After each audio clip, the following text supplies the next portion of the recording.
Meeting tonight.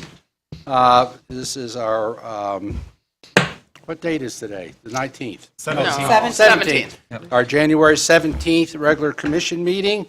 Before we start the meeting, I would like to begin our meeting by acknowledging that the land on which we are gathered is the territory of Ottawa and Chippewa peoples who have stewarded this land throughout the generations. We continue to thank you for your strength and resilience in protecting this land and inspiring us to uphold our responsibilities to do the same. So also, I want to give recognition and remembrance, because we haven't done that in a while, that our friends and peoples of Ukraine are still in a major struggle, and they continue to be in a mental struggle, especially in these winter months. So please keep them in your thoughts and prayers, and all those that are homeless and struggling to be out in the elements. I also ask tonight, as we conduct our business and with each other, that we do so with respect, dignity, patience, and charity. And with that, I'm going to start one other thing, that we're going to start on a high note, a very high note, if you don't mind. Oh, who's that? That is Gerard Christopher Jabron. That is my latest grandson, and it's number 21. So I thought we're going to start on a high note, a very high note, and if we can all work well together tonight, we can stay on that high note. So there you go. Welcome. So, thank you. I love it when I can get away with things. Love it. Anyway, so with that, we'll start with the Pledge of Allegiance to the flag. Mitch, if you would please lead us. I pledge allegiance to the flag of the United States of America and to the republic for which it stands, one nation, under God, indivisible, with liberty and justice for all. Okay, roll call, please. Yes, good evening. Commissioner Werner? Here. Mayor Pro Tem Shamrow? Here. Commissioner Wilson? Here. Commissioner Stanley? Here. Commissioner Treadwell? Here. Commissioner Colbert? Here. And Mayor Lewis? Here. Okay. Announcements from the city manager, please. None at this time. None. Okay. Announcements from the city clerk. Yes, one moment. Just disappeared, so I apologize. In just a second, I have some meetings to announce for this week, and those include the Arts Commission will meet this Wednesday, January 18th at 3:30 p.m. in the committee room on the second floor of the Governmental Center. The Planning Commission will have a meeting this week. That'll also be Wednesday, January 18th at 7 p.m. in the second floor training room here in the Governmental Center. And the Downtown Development Authority will have their meeting this Friday, January 29th at 9 a.m. in the training room. And please note that regular meetings of the DDA will now take place at 9 a.m. So that's a new time for them instead of the previous time that was even earlier. So we're recruiting for a number of boards and committees. So these are opportunities for folks to, in the new year, step up and volunteer. Those boards include Local Officers Compensation Commission, Downtown Development Authority, Brown Bridge Advisory Committee, Election Commission, Housing Commission, Human Rights Commission, and Traverse City Light and Power. Anyone interested in serving is encouraged to contact the city clerk's office, and we'll chat with you about those opportunities. And then just some community updates. Due to staffing shortages, I just wanted to remind folks again that the treasurer's office will have abbreviated in-person customer service hours, and those will be 10 a.m. to 4 p.m. through this month, so through the month of January. Then I also want to remind members of the public that the south lot here in the Governmental Center is now by permit parking only Monday through Friday from 7 a.m. to 5:30. And then there's still time to drop off your Christmas trees. That lot remains open for residents, and it's at the boat launch in Hall Park. And we, just as always, remind folks to make sure that their trees are clear of decorations and all that jazz so they can be recycled and turned into mulch.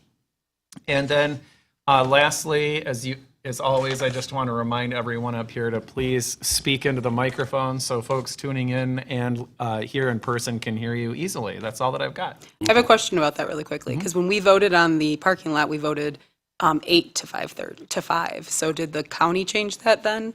I thought that was part of our agreement. It's part of the signage. Okay. I'll follow up on that later. Thank you. Okay. Okay, with that, The other item on the agenda is that, I don't know if you want me to read the proclamation, I can if you so choose, and we don't have anyone to present it, but I did present it last night during the Martin Luther King Jr. Evening that was held at the Opera House last night.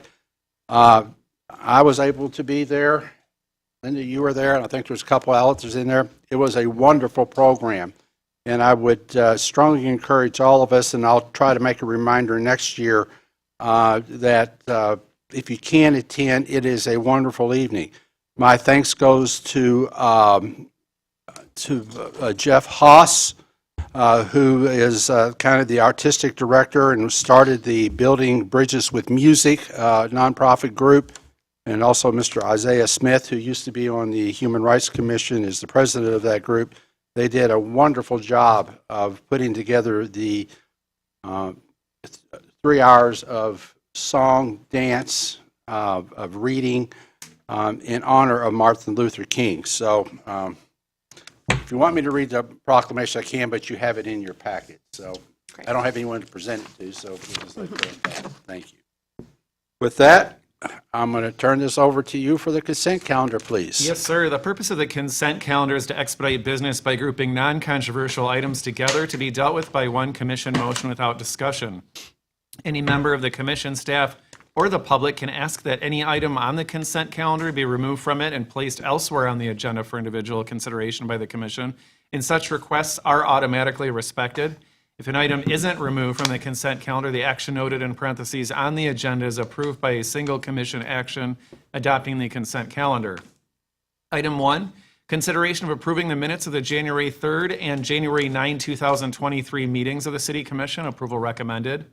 Item 2, consideration of approving additional co-licensees of Monkey Fist Brewing Company, LLC, doing business as Middle Coast Brewing Company, in addition to the current license holders, with continued operation at 329 East State Street, and consideration of authorizing the city clerk to issue the updated registration. Approval recommended.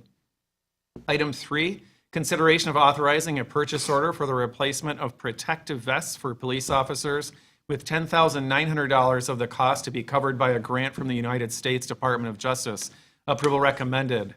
Item 4, consideration of authorizing the necessary documents to approve an additional $99,500 payment from the city in connection with a contract with the Michigan Department of Transportation related to the North Cass Street Bridge and South Union Street Bridge rehabilitation projects, which reflects the city's full 10% cost share, and consideration of authorizing the necessary related documents and authorizing a purchase order for the shop fabrication inspections. Approval recommended. Item 5, consideration of authorizing an agreement for lighting to be installed on the pedestrian railing in connection with the South Union Street Bridge rehabilitation project. Approval recommended. Item 6, consideration of authorizing an agreement for storage of snow on property at the Cherry Capital Airport. Approval recommended.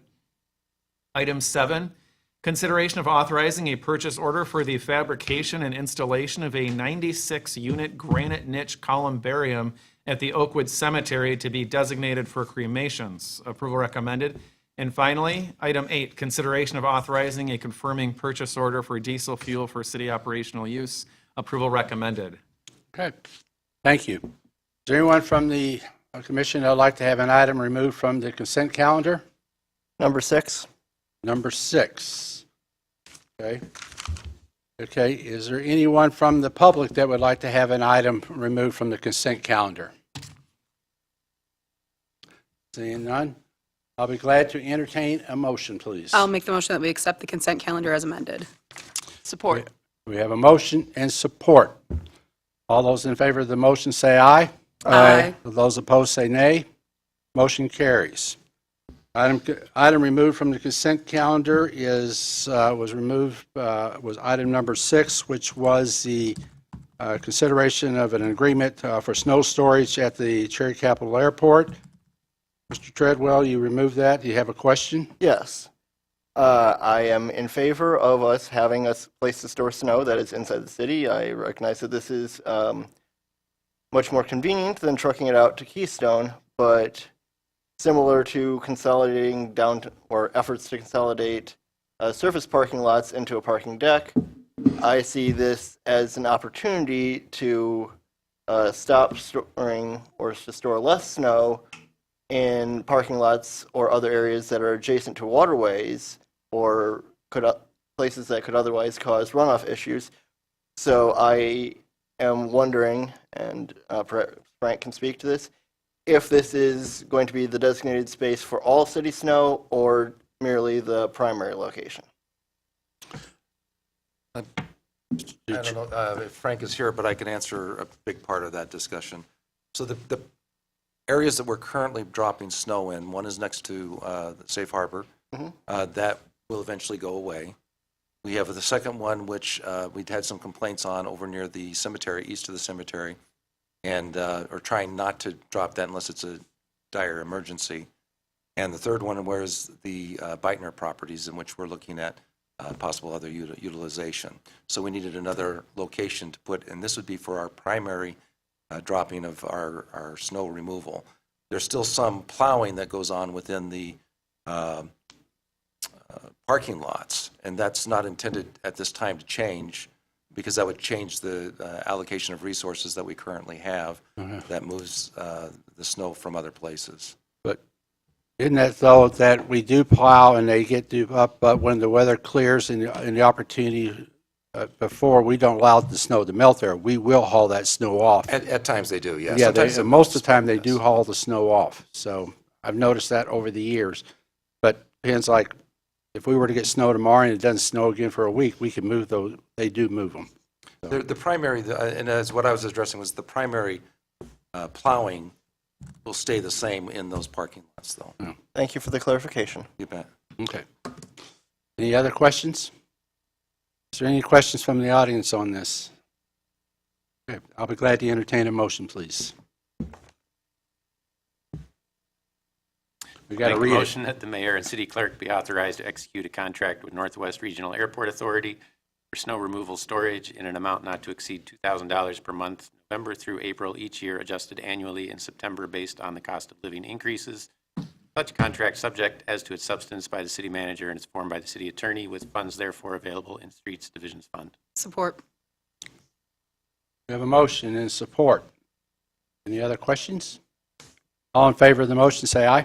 Aye. All those opposed, say nay. Motion passes. Our first item under old business is a public hearing regarding a planned unit development application that is from the city of Traverse City. So it's kind of one of those awkward moments that we're reviewing our own application. Okay. Anyway, and it deals with the construction of a new senior center over at Senior Center Park. With this, best way, that's probably my more or less introduction. I think the best, I can turn it over to you, or I can turn it over to Ray to start the introduction of what this is about. So, I'll give a very brief overview since we are the applicant for the public. In essence, this is for the senior center. We've been working on this concept, attempting to work through a number of different hurdles as to the not only the development of the concepts, but also in regard to the funding. We have identified a lot of the funding, not all of the funding at this point. We have gone through a very public process after hiring Ray Kendra, who is a local architect, and I'm going to introduce him first, and then the second introduction, it will be Sean Winter, the city planner, to follow up in regard to the process that we're following so that we keep this process moving forward. The one shortfall that we have in terms of the discussion or dialogue with our partner, the county, is that we're trying to identify the actual costs. We had applied for a grant up to $2 million. They did not want to speculate on what the costs were. They wanted to look at the actual costs. So we're moving it forward to get those actual costs. And at this point, I'll introduce Mr. Ray Kendra, who is our architect on this project. okay. Thank you. Ray Kendra, Environment Architects. So we've worked very hard over the last number of years, and we're getting very close. We're excited. We've had multiple public input sessions, first starting with the seniors back when the project kind of was initiated, but then when we brought it back to life after receiving the generous grant opportunity or the funding opportunity, there was much excitement. We presented to the seniors. We've provided the application for the PUD. We've had our public hearings with the Planning Commission. also updated the county board and the city commission early on as to scope of where we were headed. So we established this kind of framework and timeline, which we've been able to hold to, which has been excellent.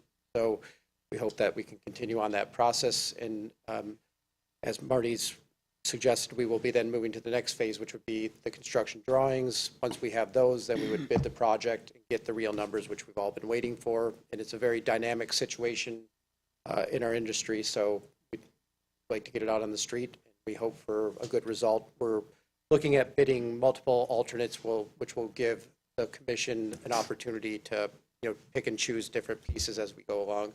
But we'll get into those details as we move forward with the project. We'll also be working to update our estimates as we move through that construction drawing process, so we can kind of track where we think things are, and we'll be engaging local contractors and so forth to keep the numbers as real as we can as we consider things. So I'm going to pull up some drawings here. So I'll start with the 3D drawing, which kind of gives you a site overview.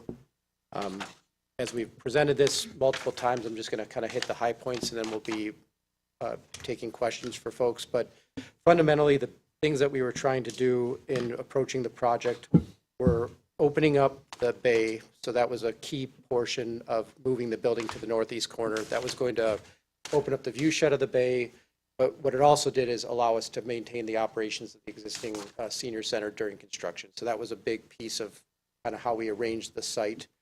We moved the racquetball, or not racquetball, but the tennis courts and pickleball courts over towards the southeast corner of the site, using the building as protection. We are increasing some vegetative buffer along the road, so that will be protecting that portion.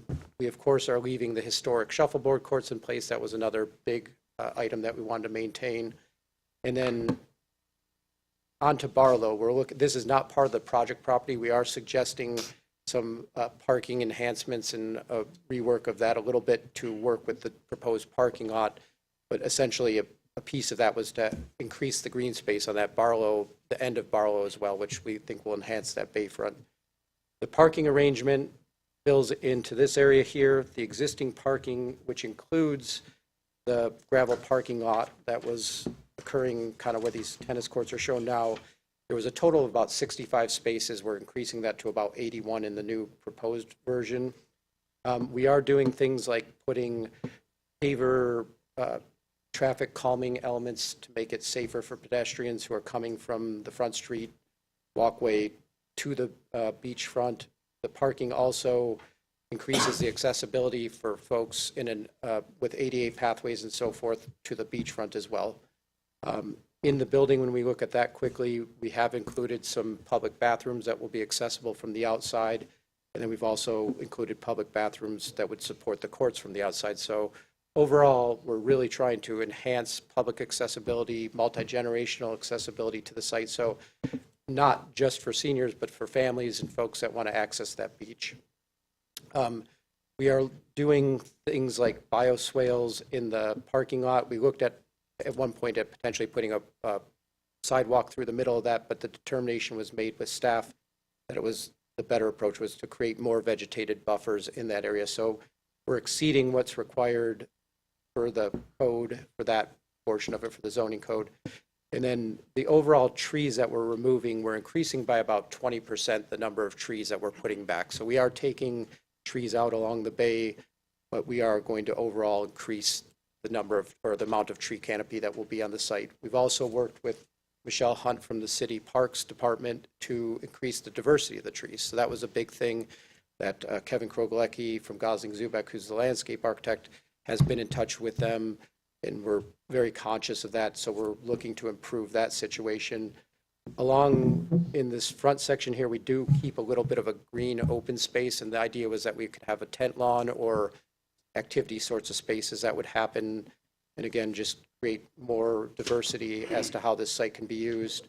Ultimately, the design of the walkway along, or the sidewalk that's along Front Street will be improved, and we'll work with TART and others to make sure that we can get that sidewalk off of Front Street, because that was a big concern as well. So that design will be yet to be determined, but we'll be working through that to approach that piece.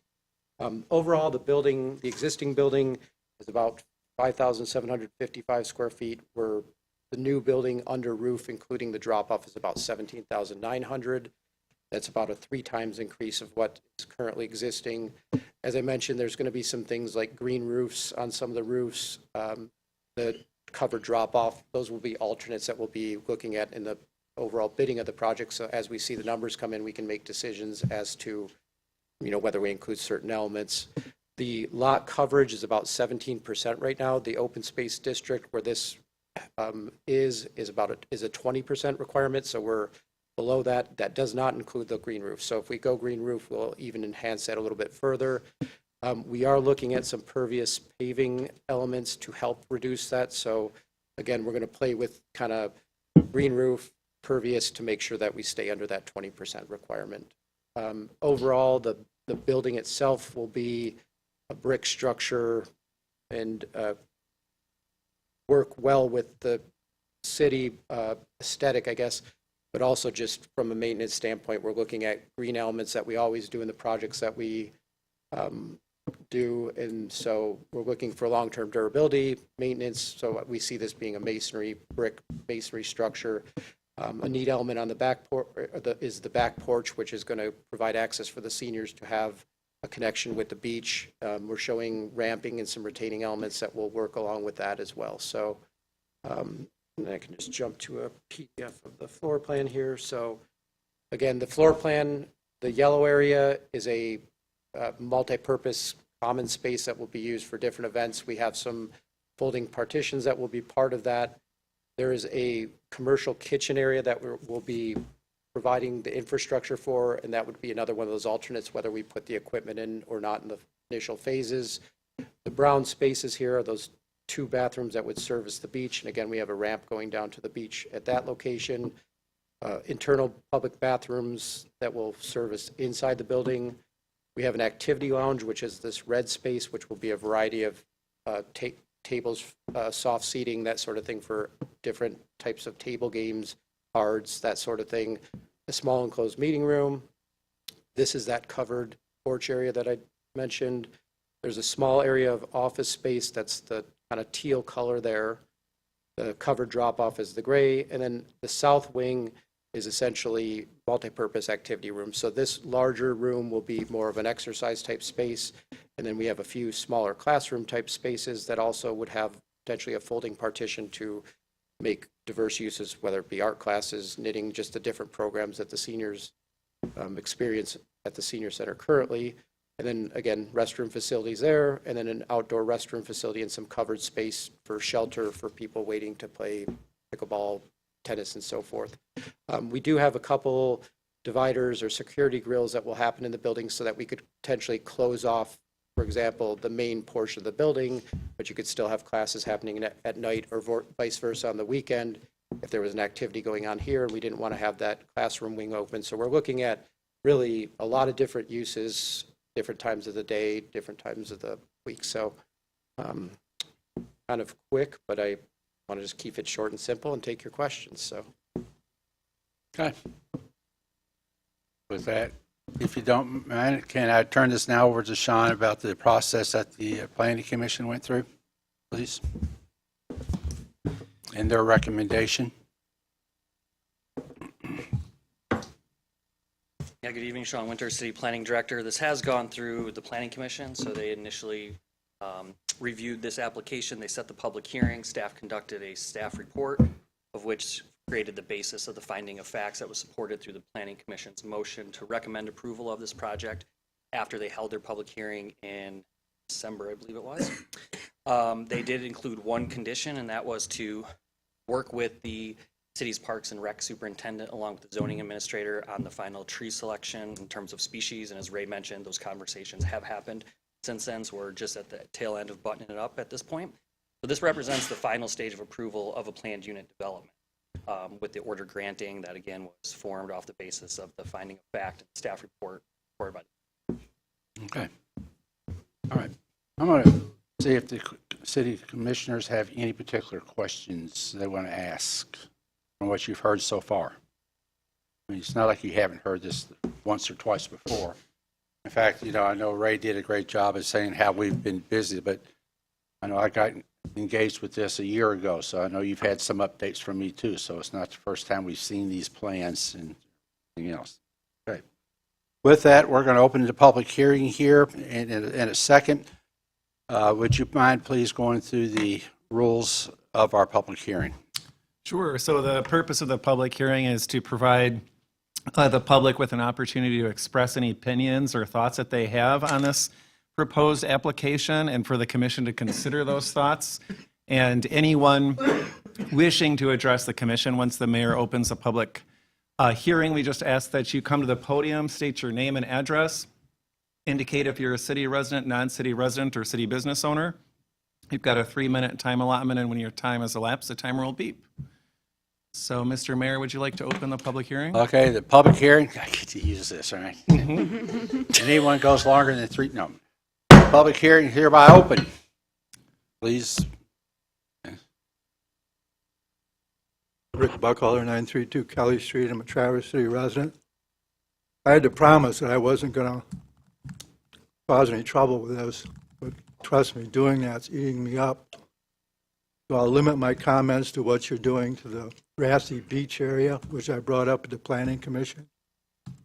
And they didn't address my concerns. They said the architect is scribbling notes and he'll take care of it.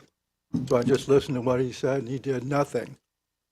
Point being, you're trashing so many of our parks, including our beach parks. You just did it to the volleyball beach. This is a place where older people and people with kids go. I go there every day, and I'd say 80% of the people who go there never set foot on the beach and never go in the water. They go there to sit in the grassy area in front of the existing senior center. It's quiet, it's buffered sound-wise from the traffic. It's cool. People like it. They've been going there for 90 years. And now you're going to put 1, 2, 3 sidewalks right in the middle of it. Take down a number of trees. On his tree chart, which it gets confusing, they've got 25 or 26 trees marked to be cut. I'm only going to complain about ones that affect the shade on the grassy area next to the beach, where there's typically 4 full picnic tables. That's where the people go. It makes no sense. There's another 2 pages concerning trees, which doesn't really explain what they are. And they have between 40 and 45 trees stated or slated for removal. I have no idea what that document is. So I'm going to keep my complaints down to if it doesn't have anything to do with the senior center,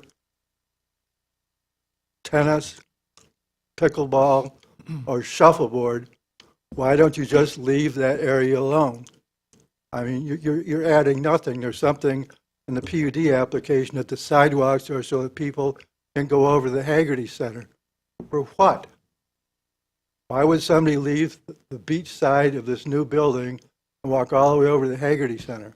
I mean, it's pointless. There's no sense in it. And a more minor point, as I run out of time here, is you're talking about putting pervious pavers in. Well, your previous planning director for years pushed pervious pavers, meaning bricks with holes in them. He eventually said studies have been done that found out they plug up with dirt and sand and they don't work. There's ineffective, that's letting water soak in the ground, as cement. So I at least ask you to revisit that or look up that study. And if it's not going to do any good, don't put it in and just save the money. Thank you. Hi, Jim Carruthers, 218 West at 11th Street, a resident. I'm also the chair of the Friends of the Senior Center. I'm just here, as I always am here, to say I'm in full support of this project, and we're really happy we've reached this stage. The Friends of the Senior Center are very happy. Richard, we have worked on this for well over a decade, and I think it's time that we give our senior citizens a really nice facility and park area for them to enjoy. It's been a lot of hard work. We appreciate the Planning Commission's review, the staff's review, and all those involved in this project. So thank you for making it get this far. Let's really hope the county comes through with some funding and works with us, because this is a shared facility with both the county and the city. But we're here for your full support, and we appreciate your time on this. Thank you. Thank you. Anybody else? Okay. Going once, twice, close the public hearing. Okay, we had a couple of questions as relates to the grassy area. I think, do you want to try to clarify that a little bit, Ray? Because I don't think we're encroaching as much as some may believe. No, I think the intent is certainly to not lose that shaded area in the front of or the beach front, so that would be there. Where we are removing the trees, we're creating a covered porch, so the seniors are going to have a really nice covered porch area as well that will be a shaded, accessible structure, so. Okay, thank you. To that point, can I ask you to pull up the slide? I'm not seeing a number on the slide here, but it has 4 images on one slide, and it shows current senior center in red as a structure overlaid, the 3-dimensional view overlaid on the new proposed senior center. I can do that dynamically, so. I That mean, one, if this just will because help. to me, that shows the existing space that turns into parking lot between senior center and the beach and water, which is being referenced. Okay. This location here. Okay. So, one thing I will say, at a previous city commission meeting, we were asked to enhance the public accessibility. So those walks are not so much to support off-property activities, but they are to support on-property activities. I just leave it at that. Thank you. All right. Okay, I think we have that. We can have further discussion or questions, or, Can I make a motion? yes, you may. I move that the order granting planned unit development number 22-PUD-01 to redevelop the senior center park with a new 18,089 square foot structure to house the senior center operations and other events, along with additional park amenities, as requested by the City of Traverse City, as recommended by the City Planning Commission, be adopted. We have a motion. Is there support? Support. Support by Ms. Stanley. I will open this one more time for any other public comment if you want, because we usually do that after the motions. Unless there's something new, unless you have something new. Do you have anything new, Mr. Buckhalter? Is it new? I guess it's not. Okay, thank you. All right. All those in favor of the motion say aye. Aye. All those opposed say nay. Thank you. Motion passes. Congratulations. Thank you. We'll be going to the next phase of trying to get construction drawings ready to roll. There's going to be a lot of interest in it between now and the next 6 months. While we have it here on our calendar is trying to work through getting an intergovernmental agreement completed with the county, so that's probably the next thing on your list once you get through with once you get done with a half a dozen other things. I have a meeting next week on that. Thank you. Okay, I have the checklist right here. So they keep it in front of me. All right. Our next item is consideration of authorizing a purchase agreement for the sale of city-owned property at 159 East State Street for the development of affordable housing as described in the proposal from Homestretch. And I will turn this over to you, Mr. Coburn, for a brief introduction, please. This also is not one of those things that hasn't been before us on several occasions. So, Thank you, Honorable Mayor and City Commissioners. This evening, we're discussing Lot O. This was established as a priority of the City Commission a couple of years ago to try to move forward of identifying a viable property to put housing and create density, and also to serve affordable housing for our community. So it specifically ties into the City Commission's goals and objectives. In 2021, the City Commission, and we had established a committee, which then had RFP gone out, and we had 4 different companies, groups do presentations to this committee for review. Through that process, a recommendation had come back to the City Commission, a presentation of the proposal, which was for Lot O through Homestretch, which is a nonprofit. They were represented with support of a number of different nonprofits there at the time that are being supportive of their programming of housing and affordable housing within the community. Specifically, this particular project is looking at a 5-story building at Lot O. The first floor is predominantly commercial with 4 floors of housing. and that spelled out specifically what type of housing on which floor in your presentation. That being said, there was basically a presentation and since then ongoing discussions of the valuation of the property. We had an initial evaluation of $940,000. Because the time had gone by, we had renewed the appraisal, which came in for an additional $130,000. So the value of the property is $1,070,000. It was discussed at a previous city commission meeting with the additional $130,000. My recommendation was not to up or split the cost. We knew the values because of the, I'll say the time, the inflationary rates of housing was going up in properties. So the $1,070,000 value property is being sold at $470,000 with the efforts of Homestretch creating 60 housing units at this particular location. So in essence, that's such as an incentive to work with our partners. There's additional consideration in regard to this process that we had asked of them. They have spelled out in their proposal that 80% of the residential units shall achieve an average income of 60% AMI or average medium income. And basically that they commit to having 80% of the residential units with the building upon aggregate remain at affordable rate in perpetuity. We had discussed less years, but also in this agreement, and can also be reaffirmed by this city attorney, there are, if both parties agree, outs of this agreement. It's just that we get first order of refusal, or first opportunity for refusal of the property down the road if that ever occurs. The closing would take place within a couple of weeks. The quitclaim deed would be held in escrow, in essence giving them 2 years to acquire the financing for their particular project. These projects can be very significant and intricate in terms of trying to package all the financing that it makes it go, particularly when you're working with nonprofits and oftentimes going for public monies through these particular processes of particularly the state agencies. Once they get their funding in place, then the deed would be released to escrow and delivered to the buyer. Now, the city, because we have a business operation going on at that location right now, we would continue to operate that Lot O during this process with parking until the property is turned over to them. We did work and talk through this entire process with the neighbors, trying to identify a means of not only the construction of the building, but access to their properties, and went through great efforts to try to work through what would work, looking at different routes, different potential agreements, and came to the conclusion that there would be access from State Street to those properties to the north. Now, the buyer has 2 years to obtain their financing.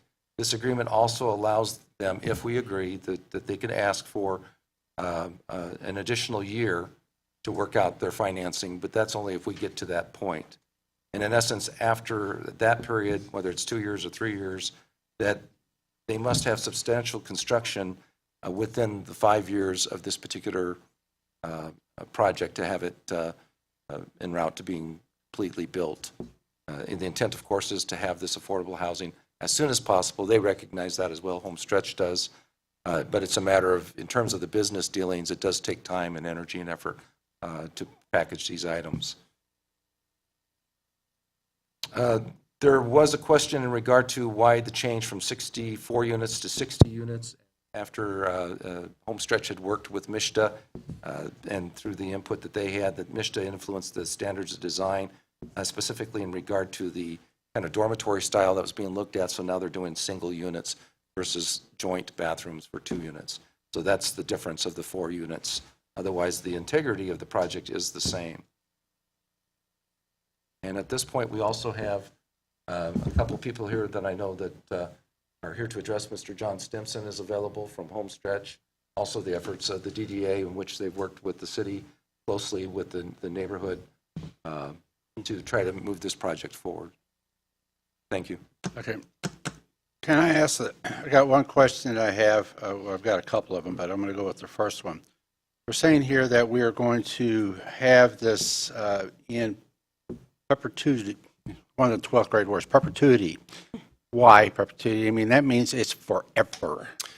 I'm not going to be around forever. Well, couldn't we just put a year in there saying we could do this for 30 years or as long as Homestretch owns the property, whichever lasts longer, which at least gives some more of a definite term?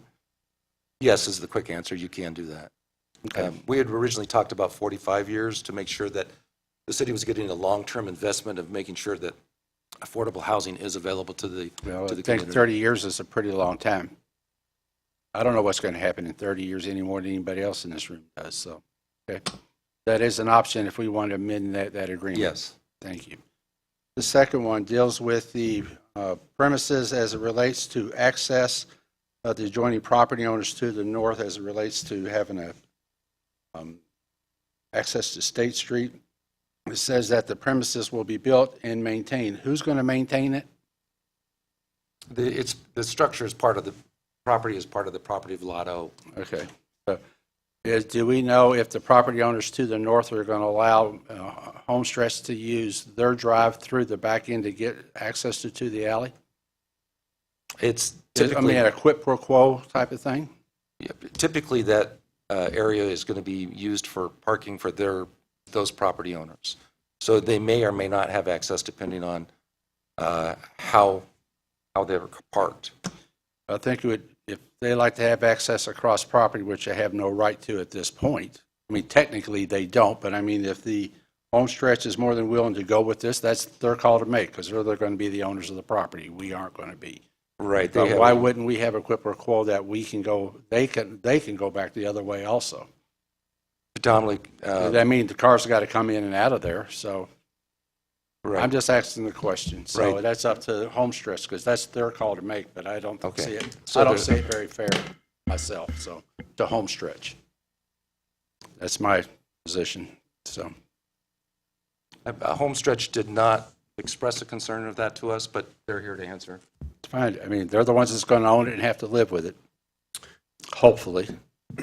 John Stimson with Homestretch. Typically, your first question was regarding the length and perpetuity. You know, normally it'd be tied to the length of the mortgage. If we have permanent debt for 40 years, it'd be tied to 40 years. If it's 30, it'd be 30. You want to pick a number, fine with us. But that's standard how it's done, to tie it to the mortgage. Well, we could tie that in there to your 30 years, your mortgage, or however long you own it, whichever is the longest. Right, right. So we're not interested in access between the neighboring properties. We're not, needing it per se. We don't have tenants that have vehicles. We don't have parking for them to keep traversing through. It'd be nice if they would allow us to, and I think that probably could be neighborly if we're neighborly to them, but we're not interested in putting any kind of a hard, verbiage on a contract saying that we will have access. But I appreciate it. Be nice if I heard it, but that's okay. I'll let it go at that. Okay. That's all the questions I had, so thank you. Any other questions? I think that. Are we getting a presentation, or is this? I can. No, I mean, I'm not asking for it. I didn't know what the plan Well, was. I don't know No, I what don't the think we plan need is one. either. I mean, it's Okay. like we. Can I, All right, I'll make the motion. Or do you have a question? I'd love Sorry. to make the motion. Okay, go right ahead. Thank you. I'll make the motion that the mayor and city clerk be authorized to execute a purchase agreement with Homestretch Nonprofit Housing Corporation as described in the memorandum contained in the packet for the January 17, 2023 City Commission meeting, with the additions of striking the item number 7 regarding access and adding that there will be no curb cuts off of State or Cass Street. Such agreement subject to approval as to its substance by the city manager and as to form by the city attorney. Yeah. There's nothing's been seconded, so nothing's happened yet. Okay, is there a second to the motion? Being no second, the motion fails.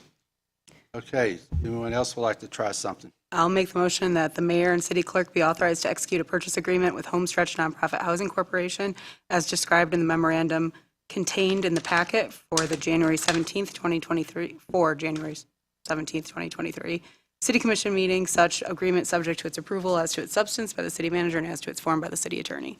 Support. And if anybody wants to play let's make a deal on terms, we can do amendments, but I wanted to put out the contract as it is. Okay. Yes, question for Mr. Simpson. Oh, wait. You made the motion. You made the second. Okay, thank you. Just want to make sure I had the second in it. Yes. I can understand that with MISTA and other structures, at least for this project, it favored in-unit bathrooms for all units. Is that a standard policy for MISTA and other funding vehicles statewide, or does that play into specifics of this project such that we could consider more of that dormitory style with a shared bath in future projects? For this particular building, it would be an additional 4 units if we went back to that original model. The standards of design with MISTA are not interested in promoting dormitory or college-type room settings. That they're shying away, and they don't want to fund that. They're financing affordable housing, so that doesn't come into play. Other institutional lenders may or may not be interested. The reason we're going with the MISTA proposal or the standards is it's the quickest way to get the amount of equity that we need to get the building up and running. I suppose we can go out in the open market, and it might be a 2 or 3, maybe longer year stint to try to raise $7.5–8 million. Whereas with MISTA, we can get in the gate, hopefully raise that within a year and a quarter's time, and be underway. That's really the crux of it, is getting the financing. If MISTA changes their standards, we'd be happy to go ahead and go back to that dormitory style and maybe get 70 or 80 units there. But their QAP is still in existence probably for another, I think it's till the end of this summer, that we'll write a new one for October. They'll be changing the scoring. I don't know that there's any talk about putting dormitory style co-housing in that QAP, but it's a possibility. I thought that it was an innovative aspect to the original proposal. I mean, as somebody that has lived in college dorms, it's not a new idea, but it is something that we have seen largely exit the residential landscape, aside from those institutional settings, over the past 70 years or so. And personally, I'd be interested in seeing it as part of a city's housing portfolio, especially for those people that might be, say, have just graduated college and are looking to move to a new town or to move out on their own from their parents' house into a smaller, more affordable space. I agree. We like the concept. We just, based on what I said, MISTA has intimated they would not be funding it, and we wouldn't be able to apply because it doesn't meet the standards of design for the QAP that's out there right now. Thank you. Yep. Yes, sir. Yeah, I forwarded or asked Benjamin to forward an email thread from, I have to look at my dates here, it would have been the summer of '21 to my fellow city commissioners. And I asked for it to be forwarded because access to the neighboring properties was not included in the RFP approved by the city commission at that time. That access was added by staff at a later date, and I was fortunate to be part of that interview committee, one of 5 members. And when I first read that access had been added as a requirement to the applicants, I raised my concerns with city staff and Marty. And so that was the email thread that was shared, just to point out that access was never something discussed by the prior city commission. And the first time that any city commission has had the opportunity to discuss the access was the January 3rd meeting, just 2 weeks ago. And it was kind of a surprise to some, I believe, on this commission. And so that access is a transfer of city property. We can call it something else, but if we're encumbering Homestretch with a requirement to provide access, that's a property interest that we're requiring. And I compare it to a few years ago with the Safe Routes to School effort that our city made, where fences, private fences, were in the public right-of-way, including my immediate neighbors, two of my immediate neighbors. And they were very upset when they were told by the city that they would have to move their fences out of the public right-of-way, where they'd had fences for 30, 40 years. They'd been using the property. It was their yard. But it was the city right-of-way, and the city had property interest. So the fences were removed as gently as possible, and sidewalks were put in. And I bring that up because we, as a commission, have a responsibility to steward the resources and assets of Traverse City. And yes, we want to see Homestretch, I believe, move forward and be successful, but we can't bury in there a property interest that's going to somebody else without thoroughly discussing that and making it very clear to the public, in my opinion. So my attempt with the no curb cuts and striking item 7 about access was to set that aside. We can come back to it, but to me, there's risk in moving forward on that access at tonight's meeting when it hasn't been thoroughly discussed or shared, frankly, with the public. And I believe we put ourselves at some legal risk. There was a case in Muskegon just this past week of some elements, the judge, the court finds that elements of bad faith accompany the transfer of this real estate. I'm not an attorney, but I want to make sure that we're completely transparent. We have been. There have been at least 10 meetings with homes, like in 10 city commission meetings where we've talked about Lot O for housing. Again, January 3rd was the very first meeting of this body or any previous city commission body where we've discussed transferring a property interest to other private property owners, which would be this access, and what that means. So, thank you. Please. I would just somewhat, not completely, obviously, because I didn't second the motion, but join with Commissioner Warner as someone who was on the commission when the Lot O went out. I think at that time it probably would have been appropriate to say that this had been added to the RFP and brought back to us. As it is, though, Homestretch and others did bid on it knowing that that had been added, and that was part of the discussions at the time. So while the commission has not discussed it, I don't think that this has been sprung upon anyone except potentially when that got brought for a vote back in December, actually, not January. I'm not saying you didn't have a discussion on it in January, but that it did get brought up in December when this was put on the agenda by 2 commissioners without the full information, or without the contract yet done, and kind of put on by commissioners rather than staff. So I guess I would say I share the concern that that wasn't reintroduced or brought back up, but at the same time, I think the process has gone along with that very well in hand and well known. So that's why I did make the motion as it stands, but I just wanted to support Commissioner Warner in that sense of that was a change that was different from when we originally approved it as the commission at the time. And I apologize, it was the December meeting. We've had so many meetings. And I It missed a wasn't couple, the and I was January. like, I was pretty sure I was there for that one. It was December.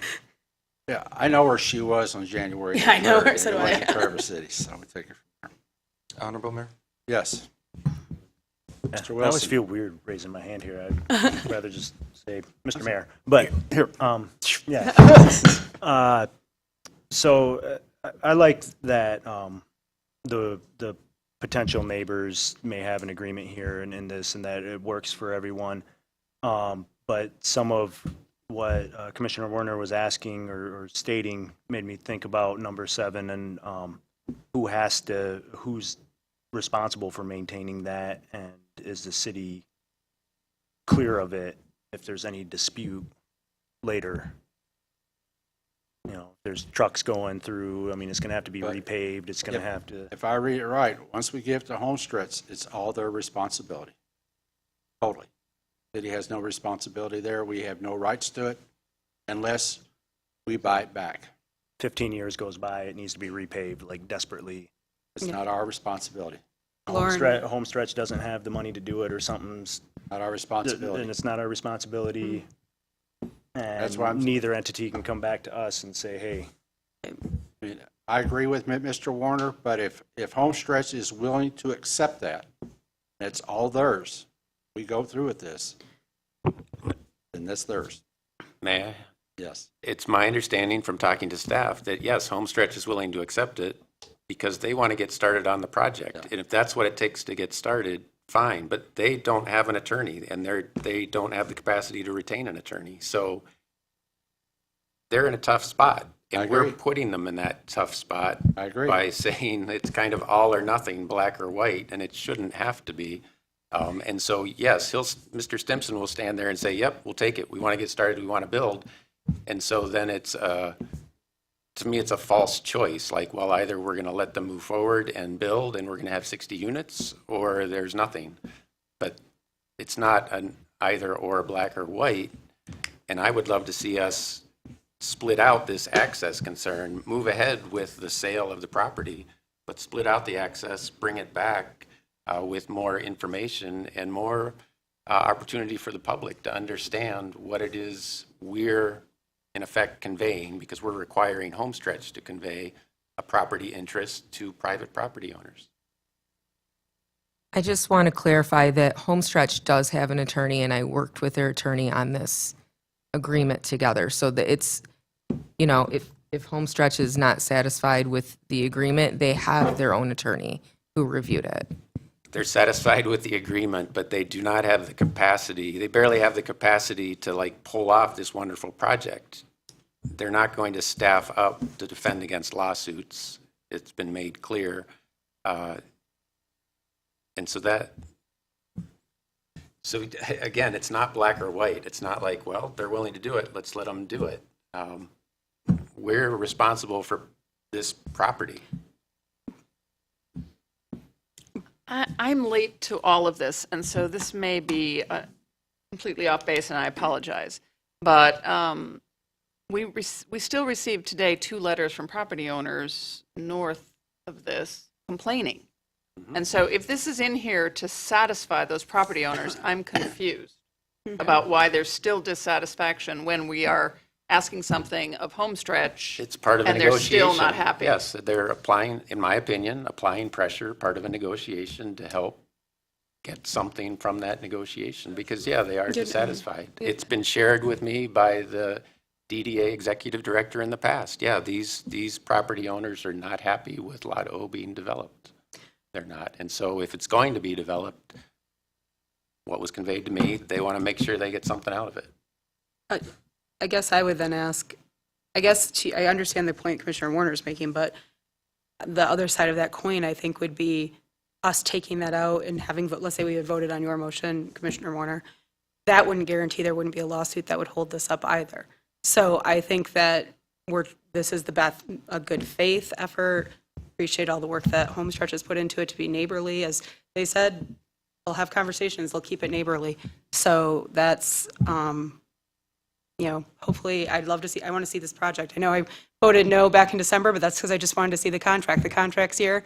I'm really excited to get this going, and I really want to see Homestretch get this going. And I think that's where a lot of people are on this now, that we've had these conversations. But the curb cut, like preventing curb cuts, directs any ire at the city and not at Homestretch. So you're right, there likely would still be lawsuits, but then it's directed at the city if we're the ones that require no curb cuts, because then Homestretch cannot provide a tunnel still hold up the through project. there. It doesn't necessarily hold up the project, not if they don't have a leg to stand on as they filed the lawsuits. And that's where it would be great to get attorney input on this, more than just seat of the pants at one meeting. And I don't think this would be a seat of the pants, because we had it a month ago and gave them time to work on it, so. We don't have a document from our city attorney stating her thoughts on what would happen if we don't provide access. I can't stomach holding this up again, though.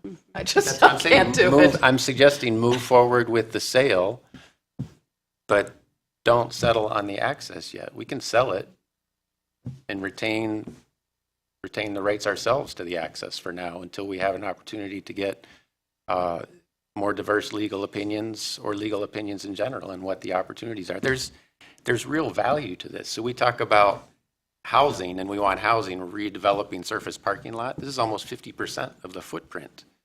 So in taxes to the city alone, that's $10,000 a year if that were retail space. So we're giving up real value. It's not just like, oh, well, like, and that's all part of this idea of a vibrant downtown, redevelop, people, it's about people, it's not about cars.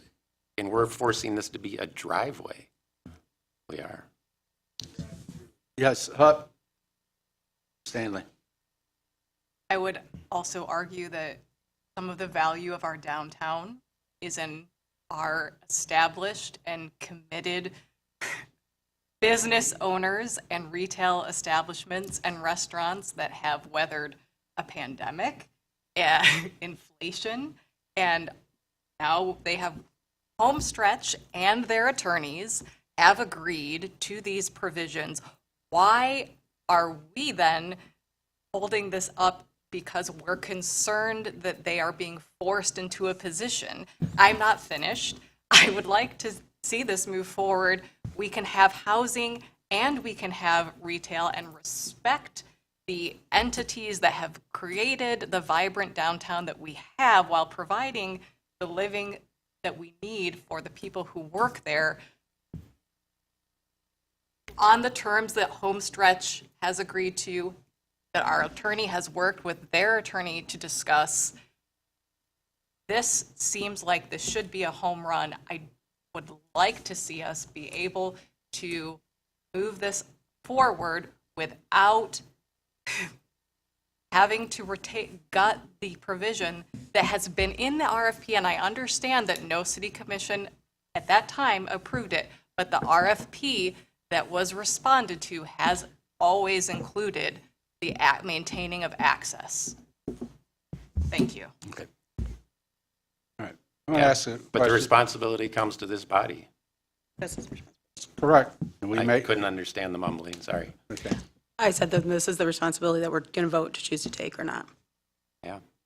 Okay, I would like to make a friendly amendment that instead of having a, anyway, In that we perpetuity. set the term for 30 years or the length of the Homestretch mortgage, or as long as Homestretch owns the property instead of having the other term.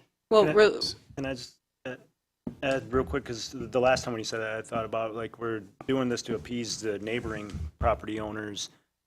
Isn't there a means for until the sale of that property no longer need I don't know what access? So therefore, I mean, we go through all of this and then all of them leave 5 years from now, hypothetically. Mhm. Do the new owners that acquire that property already have acquire that access with the transfer? I don't think they have any rights to that access. No. I think they have, in my opinion, I don't think they have rights. It's just at the generosity of Homestretch that are allowing this to be done, allowing this to Okay. be built because they need to have it for their residents. That's my opinion. It's an opinion of one individual that's not a lawyer. So there you go. May I? I thought what I was hearing from my colleague here is if in the future the Lobdells sell the neighboring property, does the access go to the new owners of that property? Yeah. And how about They this? don't Yeah, and currently it's written that way. It's in perpetuity that this access is provided to the neighbors to the north, whoever owns it into the future.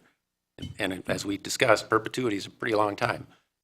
So maybe the access should also be sunsetted, whether it's when the rest of it's sunsetted, as you're pointing out, or maybe just make it 10 years. Give them 10 years to figure out how to live in an urban setting. Perpetuity was based upon keeping everything affordable at the AMI. That's the only thing that was in here about perpetuity. That's the only thing that's in here. That's the only thing I'm referring to. That's all that you've referred to, but what Commissioner Wilson is referring to is that access, and currently it is in here as in perpetuity. Where does it say that? What section? It doesn't say I perpetuity don't in see that perpetuity. But it's section. conveyed, just it doesn't says use that word, but it's conveyed Will be to built future. and maintained. It doesn't ever end. Yeah, through my reading of it, the access, yes, it's right in there, but it's primarily provided through the site plan, which lists the adjacent property owners. and it doesn't commit that there will always be access through the property. It shows access, but it doesn't set a timeline for that, and it doesn't preclude the possibility that in the future, if, say, we are all moving around on little electric hovercrafts and don't need cars, that we are required to still provide access for parking spaces that will exist to the north of Lot O. So I don't see that issue in terms of holding up future changes to the development of this area. And frankly, if some future emerges, there is, by my reading of this, no reason that the private parking areas to the north of Lot O couldn't be redeveloped as additional retail space or residential space. And if that's no longer necessary and the home stretch finds it would suit their needs, they can convert some of what is currently parking and drive-through space into some other use. But in terms of the affordability, I understand that we do not know what will be happening in 30 years or 45 years, much less perpetuity. But if perpetuity is the language that was agreed upon, I am fine with that. Otherwise, I would like to see, if we're going to put a length of time, a longer length of time, so 45 degrees, as was suggested by Mr. Simpson, I would be more favorable to than 30 years. Okay, I put a motion on the table. Is there a second to that motion? Well, yeah. If there's not a second, I'll just say the motion just died. Thank you very much. I'm not going to beat the But there is a dead horse. motion on the table. You were just. I wanted to have a term limit on it of 30 years or, which we'll have to vote on the amended before we do anything else. So, sorry, you made a motion for an amendment of 30 years? Yes. The 30 years or the life of their mortgage, or as long as Homestretch owns the property, whichever lasts the longest. I'll support The that amendment Okay. as a second to the amendment. Problem with that is, even if that had been in the Trailside document, they sold it to someone else. Yeah, but we have first refusal. We always In the have the contract. first So refusal. this works even in that case where it gets sold. Yeah. Okay. And thank you. just to be clear, it would be whatever is the longest. So Right. the minimum would Okay. be 30 years. Right. So, I mean, if Homestretch owns it for 60 years, it stays as is for the rentals in there being at 60% of the AMI for the next 60 years. If their mortgage is 40 years, that'll be it. We should have a vote on the motion to amend before there's much more debate on it. Okay. Can I open that up for public comment on the amendment? No, there needs to be a vote on the Okay. motion to amend. Okay. All those in favor of the amendment say aye. Aye. All those opposed say nay. Nay. Okay, roll call, please. Mayor Pro Tem Shamro, Yes. Commissioner Colbert, Yes. Commissioner Werner, Yes. Commissioner Wilson, Yes. Commissioner Stanley, Yes. Commissioner Treadwell, No. and Mayor Lewis. Yes, amendment passes, so the rest of the motion stands as is. Okay. Any other questions, concerns? Yes, that amendment has passed, but since the city of Traverse City has the right of first refusal, if another entity came before them and wanted to buy out Homestretch in its entirety or buy this project, or if Homestretch, for some other reason, ceased to exist as an entity and its assets passed to somebody else, would Traverse City, as a city and with the right of first refusal, be in a position to extend same terms to the new owner? I guess it would be. I mean, that's something that would have to be talked about at that point. But those terms are still in there, and the agreement would have to move forward. The right of first refusal would be that the city could purchase the property back at the Okay. price that the third party was willing to buy it at. And at that point, the city could do with it whatever the city wanted to. Or we can, Sell it again, run, administered itself with its own employees. but what the deed will say that it goes for what we just said. One of the three things has to happen. And if the mortgage is 40 years and they sell it at 25, they got to, mortgage doesn't get paid, they got to stay in there for 45 years. Right. Deed goes with the property. If I understand it correctly. Yes. All right, any other questions or concerns? Just question, is there any appetite by this body to limit the duration of the requirement to have the access?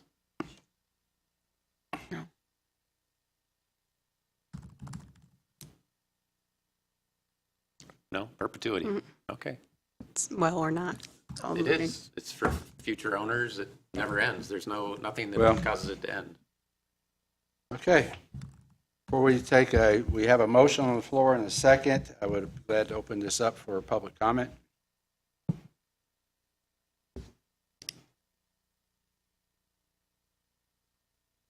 Hi, I'm Matt Bouchard. My family owns 122 Cass Street, which is my secret stash building. We've owned the building since the 60s. I've been doing business in Traverse City for that long, and definitely plan on having that extend through the family. I've got twin sons and a daughter, and I plan on having them also carry on with it. First question, I guess, first thing I'd like to say is, I'm not particularly opposed to this project. Do I think it's the best place for it? Maybe not, but I think we all can agree we're trying to make downtown thrive. We're trying to improve downtown. This project will help with that. We know density is an issue. But what we have here is a very unique situation. Our property, Scott's property, we don't have an alley. A lot of properties downtown do. We don't have an alley. We don't have an access except for Lot O. And the reason I say that, and this will kind of answer a question that Mayor Lewis had, what about the access off the alley behind the fire hall? Well, that is income property. We have 4 parking spots that are leased on a monthly basis right behind the fire hall. 2 access from the alley, 2 access through the back of the buildings. I've got 6 other spots along Max's wall that are also leased parking. You know, parking's been a big issue downtown. This is one of the ways we solve it is my dad a long time ago started leasing those spots out. Our access was through Lot O. That was our alley access. You know, we want density, we want to improve downtown, but we've got, you know, we can't do it at the expense of the other businesses that are downtown. And we kind of feel like, unfortunately, a couple people have expressed that's the way of doing it. I want to thank John from Homestretch.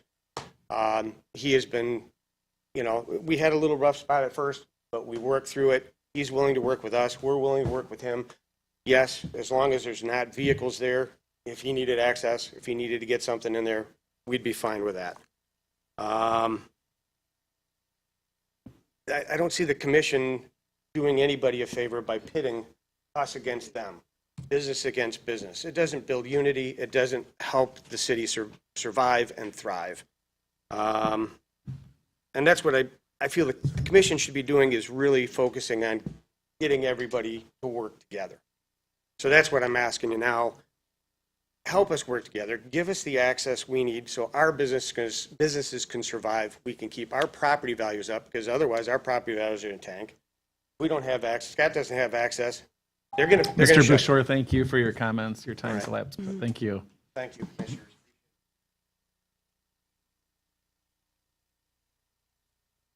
Good evening, City Commissioners. My name is Jean Dorenzi. I'm the CEO of the Traverse City Downtown Development Authority. And the DDA has supported this project from the very beginning. We were part of the interview team, and we have assisted since that time to get the property owners together, to work together, to also understand what the vision of the city and the DDA is with infill development, and being able to working with private properties and with this new concept. It is a new concept. It's the first infill development for the city of Traverse City, and we're working with the adjacent property owners, which is really important when you're looking at a new development in the city of Traverse City. We worked on 3 separate occasions. We received a survey, both the city manager and myself met with the property owners and the architect of record for Homestretch to look at different designs to see if there could be a curb cut, how you have access, and how we're looking at this as a goal of the city to get 60 residential rental units in downtown Traverse City for the first urban infill in downtown Traverse City for the city of Traverse City. It's a win. It's a huge win for the city. It works with the property owners, and it's the dialogue that's important in moving the downtown forward and moving the commission's goals forward on many other avenues. So the DDA supports this project and really hopes that you will move the purchase agreement forward and get the development that we have looked for over 30 years for surface lots to get surface lots filled with housing. Thank you.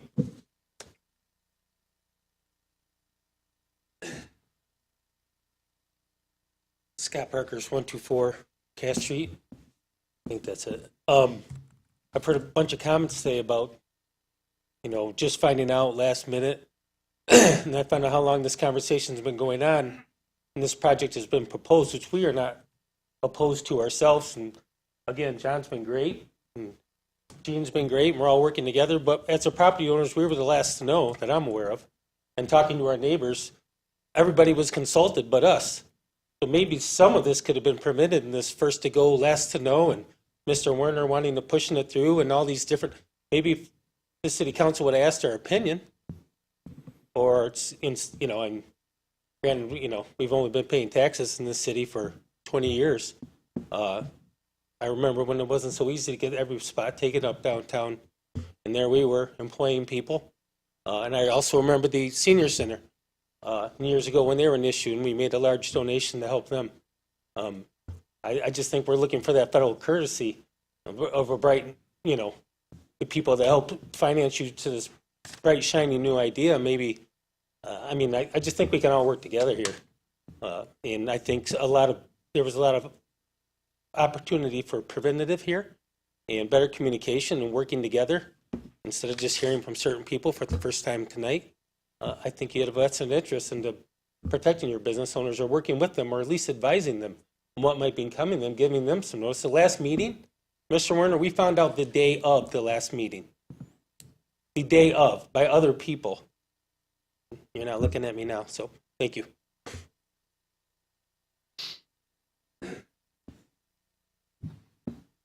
Rick Buckhalter, 932 Kelly Street. I'm a Traverse City resident. You're not ready to do this deal. You really aren't. It wouldn't be that complicated to do it right. But rather than just push it through tonight when you've got all this grief sitting in the room, why don't you just have a special study session with attorneys present with maybe 3 options about how you can resolve this. It doesn't matter if it's 10 years, 30 years, or 40 years, their buildings are still going to remain. If they sell them to future owners, they're going to have the same issue. So the only outcome that I can see is some kind of permanent written document, an easement or whatever, be attached to the property, and that's just going to be the way it is. And that's just not that difficult. It's sort of similar to the alley on the south side of Radio Center 1. That's how those businesses along Front Street, they're part of Radio Center, that's how they get supplied. It's not a big deal. Just build over the top of it, whatever their height needs to be for cars or trucks to get serviced. So what? Make an easement. Make it permanent. Make it part of the sale. That's the stuff that comes back to haunt you. Think about all the grief that you went through with the depot property with the same kind of issues.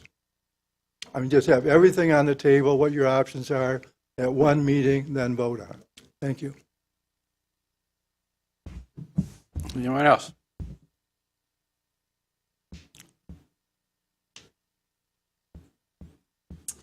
Carolyn Alstead, representing Groundwork Center for Resilient Communities. And it sounds like there is a path forward, and we would love to see this project move forward as soon as we can. We really see and support this project mainly for the design. We think it's quite innovative. And we also see that this project can really kind of be a showcase, a feature piece, and something that other cities can really look towards. We really find that the innovative design with, of course, the mass timber, it's a more sustainable product than steel or concrete, and also emits less VOCs. So the people living in the building will also have better air quality. It's also very beautiful, but it's a kind of an innovative product type. There's also the potential for things like a green roof and solar, lots of innovative practices and best practices that can really be, again, showcased and learned from. And also kind of, a best practice for what are we using our land for, kind of the highest and best use. So we're really excited to finally see some housing on this property to move it forward. And also just another piece, even though the design changed a little bit to kind of, as was discussed with, floors 3 and 4, where you might not have the shared bathroom spaces, but you do still on those floors have kind of an innovative concept where you have some shared community spaces outside of the rooms, where you have kind of more of a communal kitchen area where you can do large meals together, and a gathering space and a balcony and all of those shared spaces. And we really think that's quite innovative because it kind of creates that sense of community among neighbors, which oftentimes I think when you do live in an apartment situation, even though you may share a wall, you may never actually get to know your neighbors. So we really love the design of this project and really think that other communities will recognize how innovative it is and really look to Traverse City as an example. All right, thank you.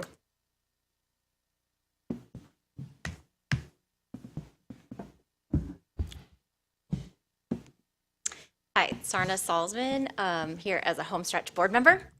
And I just want you to know that when John submitted the original RFP, I was on the side arguing that we should offer the city $1 for it, and we instead, as an organization, offered you 50% of the appraised value.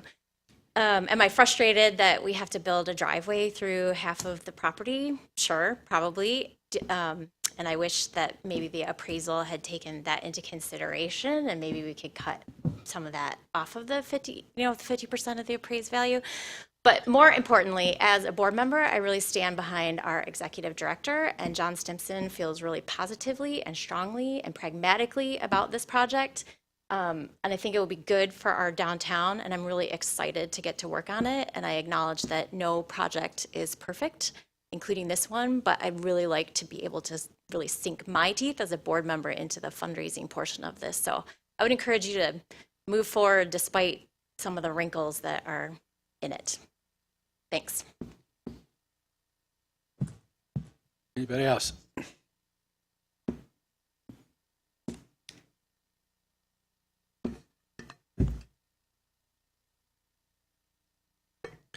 My name's Ryan Hannon. I work with people experiencing homelessness through the Goodwill program, and I support this project because it includes housing, and housing that people can afford. Most of the people that we serve in street outreach and our homeless programs make less than 30% of AMI, and there's units included for this, so I'm encouraged to see it. I really like the design of it. It looks really, really cool. I happen to wonder, though, if there's less units to be able to be developed because of the tunnel or the driveway there. Could this be a situation where the builder is able to be offered I forgot the word of it, but a hardship because of the ability that they're losing units? Could they go higher, perhaps, to accommodate for the tunnel? I guess that depends on, or it could be looked at as how much we value units for people to live in. Just something I was thinking about. I know a lot of people that sleep in bushes around town that get ripped out for building, so I'm not against building or, businesses downtown, but it the tunnel could perhaps, we may find people sleeping in there as well. We know a lot of people have a hard time. Not that it's, we shouldn't build the tunnel because people will be sleeping in it. It's just people shift from one spot to another all over town. It's been happening for years. Homelessness has been going on since the 1400s when Europeans came here and moved people native to the lands off of their land. So the amount of time these units should be affordable should be for a long, long time. Thanks for considering housing for everybody.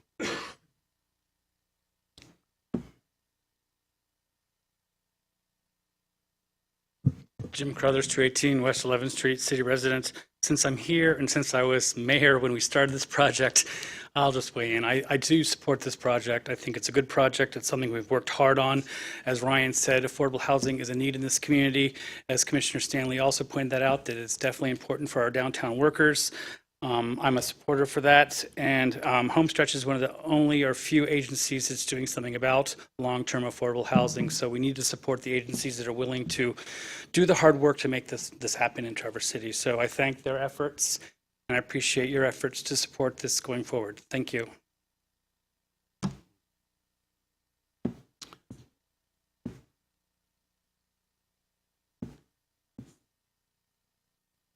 I echo many of the Would you comments please here. Oh, sorry. introduce yourself? I'm Yarrow Brown with Housing North. We are not a resident, but we have our offices in Traverse City. So we are a 10-county regional nonprofit focused on removing the barriers to housing in our 10-county region. I first want to recognize the city council members and the mayor for making housing a priority and keeping that a priority in all the work you're doing to bring housing to Traverse City. As you know, you take in the bulk of the need for housing in our region, so this project is a huge step forward. And I guess I would just echo what Ryan and Jim just said about the need to keep affordable housing in perpetuity. Here you had a developer willing to keep it in perpetuity, and while I understand the adjustment, I really do think we need projects that are longer than 40 or 45 years for affordability, so that we can make sure that people who live and work in our region always have a place to live. So thank you, and I do support this project.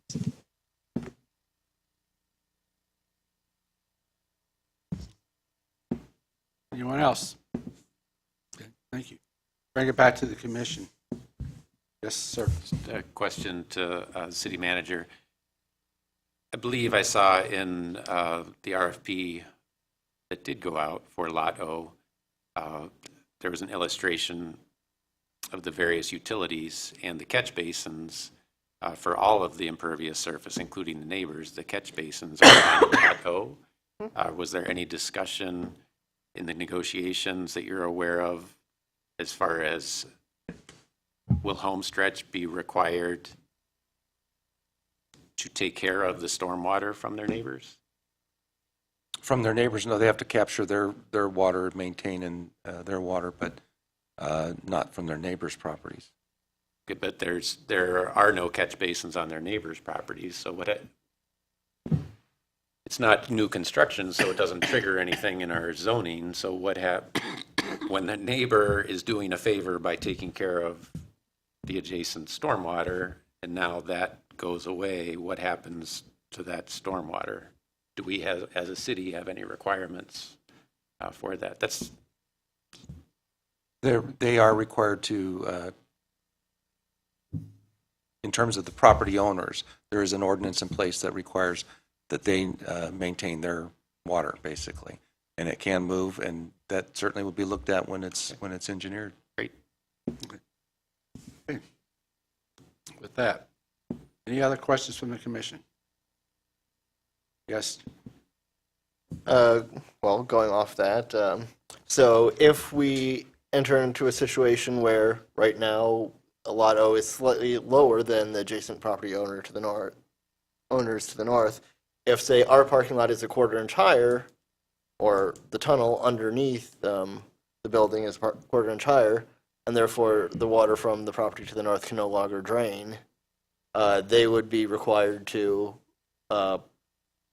deal with it on site, which the current design does not require them to do in practice, even though our stormwater ordinances do. If I followed you correctly, that's correct. Okay.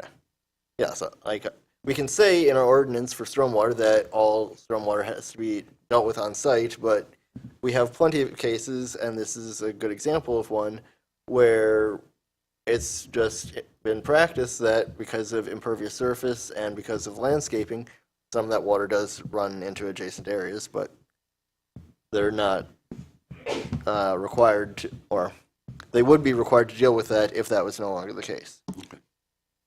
To address some other public comments, I am glad that Ms. Olsted brought up the use of mass timber, which, in addition to the architectural features of this and the fact that it's providing more housing, I think is an under-recognized benefit to this project. Mass timber is, yes, lower in terms of carbon emissions and building quality, and higher building quality for residents than a steel or concrete building. It's also something that makes better use, or has the promise to make better use, of forest products in northern Michigan. And I am looking at it becoming more widely used, both in Traverse City and in the greater region. This is under no condition to require that the mass timber comes from, say, the Arauco sawmill in the Grayling area, though it very well could. But if, as part of the mass timber project through the state and through Michigan State University, it becomes more widely used, then it does produce more market capacity for those manufactured wood products that can be made right here in Michigan. Other people brought up the idea of this not being perhaps the best location, but it is a good project, and this is an adequate location. I would agree. There are perhaps other places where, say, a larger lot could be developed and where the area does not require a tunnel. But this is part of the handful of city-owned properties that are in the downtown that we have looked at for development, so that's what happens.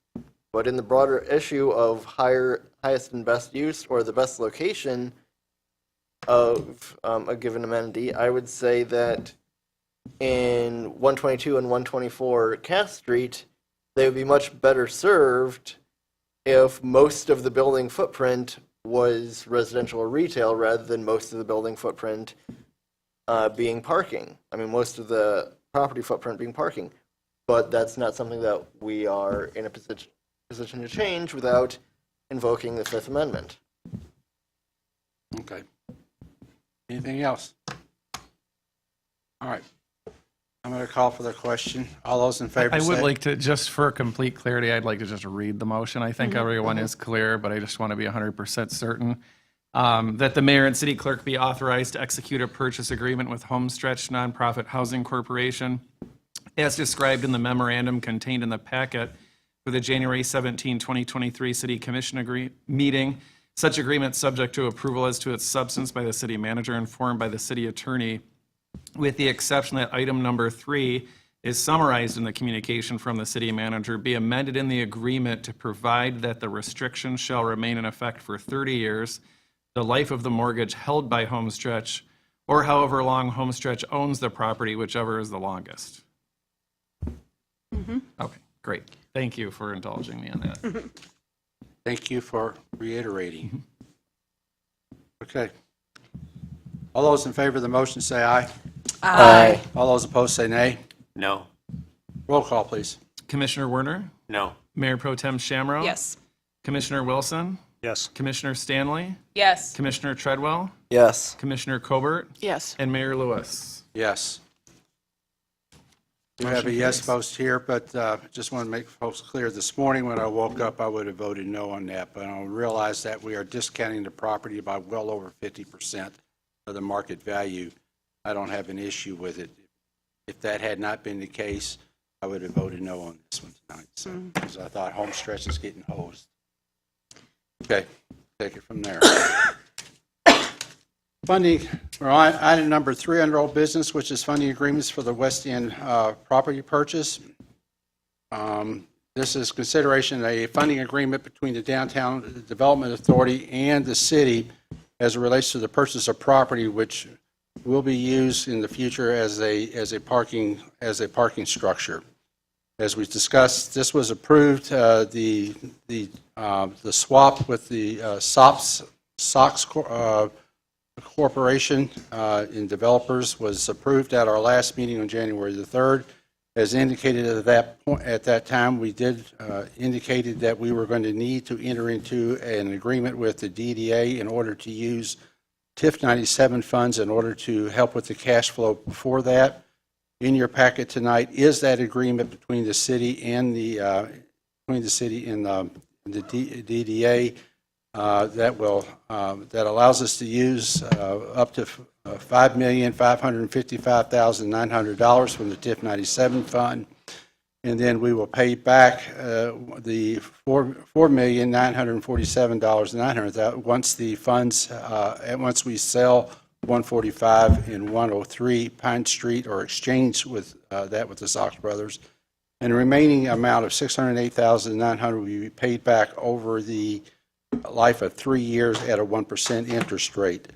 So this is in front of us. Our motion 2 weeks ago included that the sale would take, or this transaction would take place subject to us entering into this particular agreement. I think it's pretty clear what's taken place, and I don't think we need to go through the history of what the project is. I think we know what it is. I think we've beaten that up pretty well. I thank the media for covering that fairly well and putting that in there. I don't know if there's any other discussions, but I know the DDA board will be considering this on their meeting on Friday.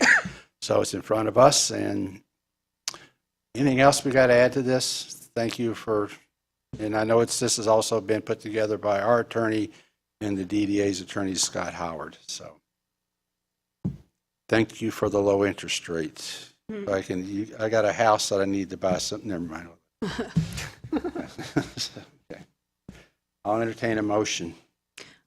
I'll make the motion that the mayor and city clerk execute fund transfer agreements with the Downtown Development Authority as generally outlined in the January 4th, 2023 communication from the Downtown Development Authority CEO in connection with property purchases for the possible construction of a West End parking garage, with such agreements subject to its approval as their substance by the city manager and their form by the city attorney. Support. We have motion and we have support. Okay, I'll open this up for public comment if anyone would like to make such. Rick Buckholder, 932 Kelly Street. I'm a Traverse City resident. Got two things. One, it's kind of hard to read, but you can only spend TIF 97 money on designated TIF 97 plan projects. What I don't know and what I haven't heard discussed is, can you take TIF money and loan it for projects that aren't listed in the TIF 97 plan? I don't know that, but I think that's a question that ought to be addressed by one of the attorneys. And the second thing is, I'm kind of shocked that the appraised value of none of the properties involved is mentioned. It was mentioned at the January 3rd meeting, if you'd been here. We have appraised price. I missed that. Okay, But I wish it would have been in your packet. it's fine. Okay, did you discuss the value, appraised value of the, what I'll call the federated properties on Front Street? Yes? Okay. January 3rd meeting was? Excuse me? What meeting in January was it? January 3rd, 2 weeks ago. Thank you. Appraised value for those properties are $150 a square foot. Okay. Jim Carruthers, 218 West 11th Street. I'm a city resident. How long is the city going to continue to allow the DDA to throw good money at a failed developer and downtown property owners? Lou Ferris and Federated Properties has had 2 failed developments on Front Street, and the city has subsequently bailed them out to the tune of almost $3 million. So the city can build a parking deck at Pine in front across from the big hole like Petoskey has. The DDA director convinced a past city commission to purchase an old dry cleaning property, a brownfield site, giving the owner almost 3 times its value, saying we had to have it to build this parking deck. I believe the city paid $635,000 for a property with no appraisal that had been purchased just a few years prior for $235,000. What a great return on investment for the property owner on the backs of the city taxpayer. The DDA then went on to convince the City Commission to purchase several other properties along State Street and the alley, suggesting the city had to do this in order to build this parking deck. The city has already spent upwards of $4 million on a deck that was projected to cost $30 million 3 or 4 years ago. And now we all know with how construction costs have doubled on the senior center project in just the past 2 years, so expect costs to significantly increase here as well. At one point, city commissioners argued against spending so much money on automobiles, especially when recent projections suggest a cost around $40,000 per parking space is going to be for this project. Now the DDA director wants us to scrap all that we have done at the city, spending around $60 million on several new properties because property owners have deadlines, only to line the pockets of developers and downtown property owners on a new plan for a parking deck that no one has really seen. My rough calculations suggest the city has projected to spend roughly $10 million on a proposed parking deck project that could cost the taxpayer over $50 million in the future in the end, only to house a few hundred cars. When is the city going to stop throwing good money away at bad projects and stop the DDA from lining the pockets of developers and downtown property owners? This is getting ridiculous. I'm beginning to question who the DDA is actually working for. I respectfully ask that you don't support this proposal. Thank you. Okay, anybody else? Okay. Jim, thank you for your comments. I respectfully totally disagree with you. It's okay. We've disagreed before.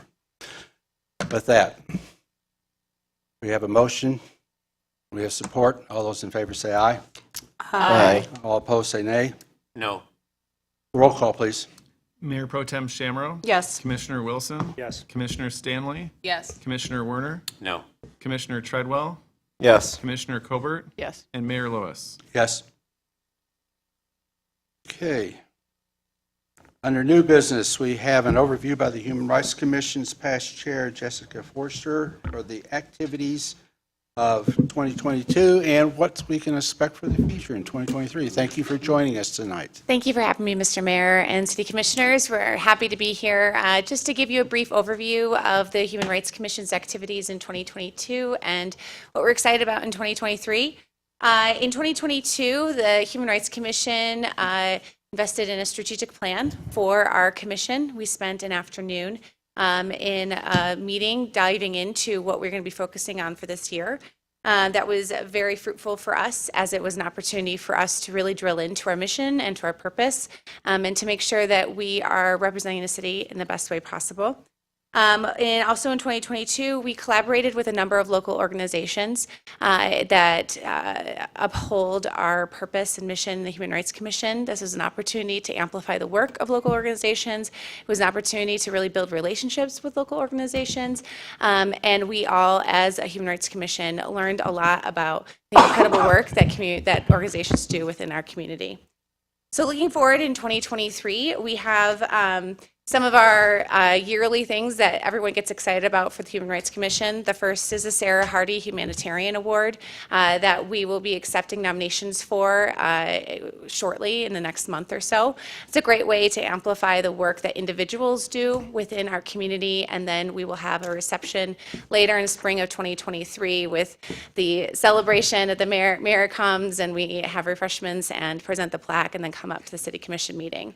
And that's great, but we recognized in the past year or so that we were missing a big portion of our community that does great work, and that's organizations that do humanitarian work within our community. And so over 2022 and now looking forward into 2023, we are actually currently accepting nominations of organizations that do humanitarian work within the city of Traverse City.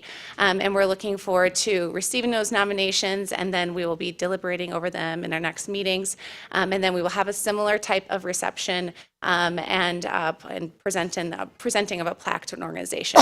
The reason why we're doing this is twofold. One is to clearly understand that there are organizations to do incredible things in the city, but also to encourage organizations. We hope that this becomes a yearly thing that the city gets excited about, just like we do with Sarah Hardy, and it becomes another way of encouraging organizations and businesses to focus on humanitarian work.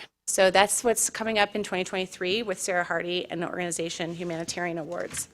The second thing that we are excited about is that we will be having couple educational forums coming up this year. The first is going to be this spring. We are working with Flow for the Love of Water to do an environmental education. It's going to take place during one of our Monday night public meetings. It's going to be a forum, and we're working with Flow to invite other organizations in to talk about environmental impact within our community. This goes nicely in line with what the city is focusing and with some of the city's objectives for this year. And we're really excited about seeing some city commissioners hopefully at that meeting, seeing more public present at that meeting, so that we can continue to lean into the issues that impact our environment and what organizations are doing to address it. And then also, we're hoping in the fall, we're thinking of some other educational forums that we can have. One that has come up a lot in our meetings continues to be the mental health issues within our community and how that also closely impacts people experiencing homelessness. So we have some incredible commissioners on our Human Rights Commission who do this work on a daily basis. And so we are working closely with them, with their contacts, to, again, just bring more information to the city and to our community members about how we can lean into this work together as a community. And then the final thing that I wanted to bring to your attention is that very shortly here, as we came out of our strategic planning, one of the things that we recognized as a commission was that we have a lot of organizations doing a lot of work within the city, but there isn't a great way for us to know who's doing what and who are the contacts for that. We have a community resource page on the city's website, which is wonderful, but that's more for the public's use and saying, I need to know about affordable housing, or I have this crisis in my life, where do I go? But really an asset map for the city to say, these are the organizations that are working on affordable housing. These are the organizations that are working on, helping those struggling with their mental health, those sorts of things. So we have been creating an asset map. We have about 45 organizations. And as part of that asset map, we are going to be conducting a survey to these 45 organizations with the help of city staff that's going to reach out and try to identify some of their some of the issues that they're dealing with that make it hard for them to do what they are doing, what their missions are. And also, if they're interested in who are they working with in the community? How are we bringing these organizations together so that we can do more educational forums, or we can lean into particular issues, and so that the city knows more about what's happening on the ground within our community. So we're going to be releasing this survey in the next month or so, and we are excited about the results. Every human rights commissioner is going to be working on it, reaching out to people. This is a lot of work for a volunteer commission, but we are dedicated to it because we think it's a really vital asset for the city to know who's doing what and how we can work with the organizations within our community. So those are just a brief overview of what we're excited about in 2023. I'm very proud of what the Human Rights Commission has done in 2022. Looking ahead in 2023, it's a very dynamic group of individuals that take a lot of volunteer hours to lean into it because we're passionate about these issues. And we, we're just excited to continue to do this work. So happy to answer any questions. Does anyone have any questions? I just wanted to kind of say, first, very exciting. I've heard many reports from Human Rights Commission, and I'm always excited about what you guys are up to, but this year feels like it's had a lot of new focus and energy, so that's really exciting to hear.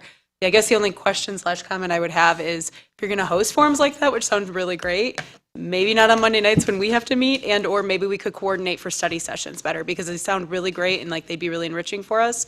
So I'd love it to be something we can all participate in. Yeah, we would love to work with you on that. Absolutely. That'd be great. Yep. Sounds good. Anything else? Thank you Okay, for great. your efforts. Thank you for, so I'm assuming that you're not chair for 2023? No, I'm not. This is our new chair, Jen Loop, so she's wonderful. But yeah, thank you very Well, much. thank you for your efforts last year in being chair, and enjoyed working with you. So Thank you. it's Thank good. you. Thank you. Okay. Okay, with that. Next, item number 2 under new business is an ordinance amendment, uses allowed under C2 and I. And Marty, you want to introduce this and turn it over to Sean? Certainly. Honorable Mayor and City Commissioners, as we were looking at city properties, we've identified a shortcoming as well as then a request of potential investment not only on city properties at Beitner, but also private developer on an additional property that we're working with a pilot request that's coming in terms of the zoning. So we did want to address it, and this is Sean Winter, city planner, who will go through the steps that we've been working on. Yeah, thank you. Good evening, Sean Winter, City Planning Director.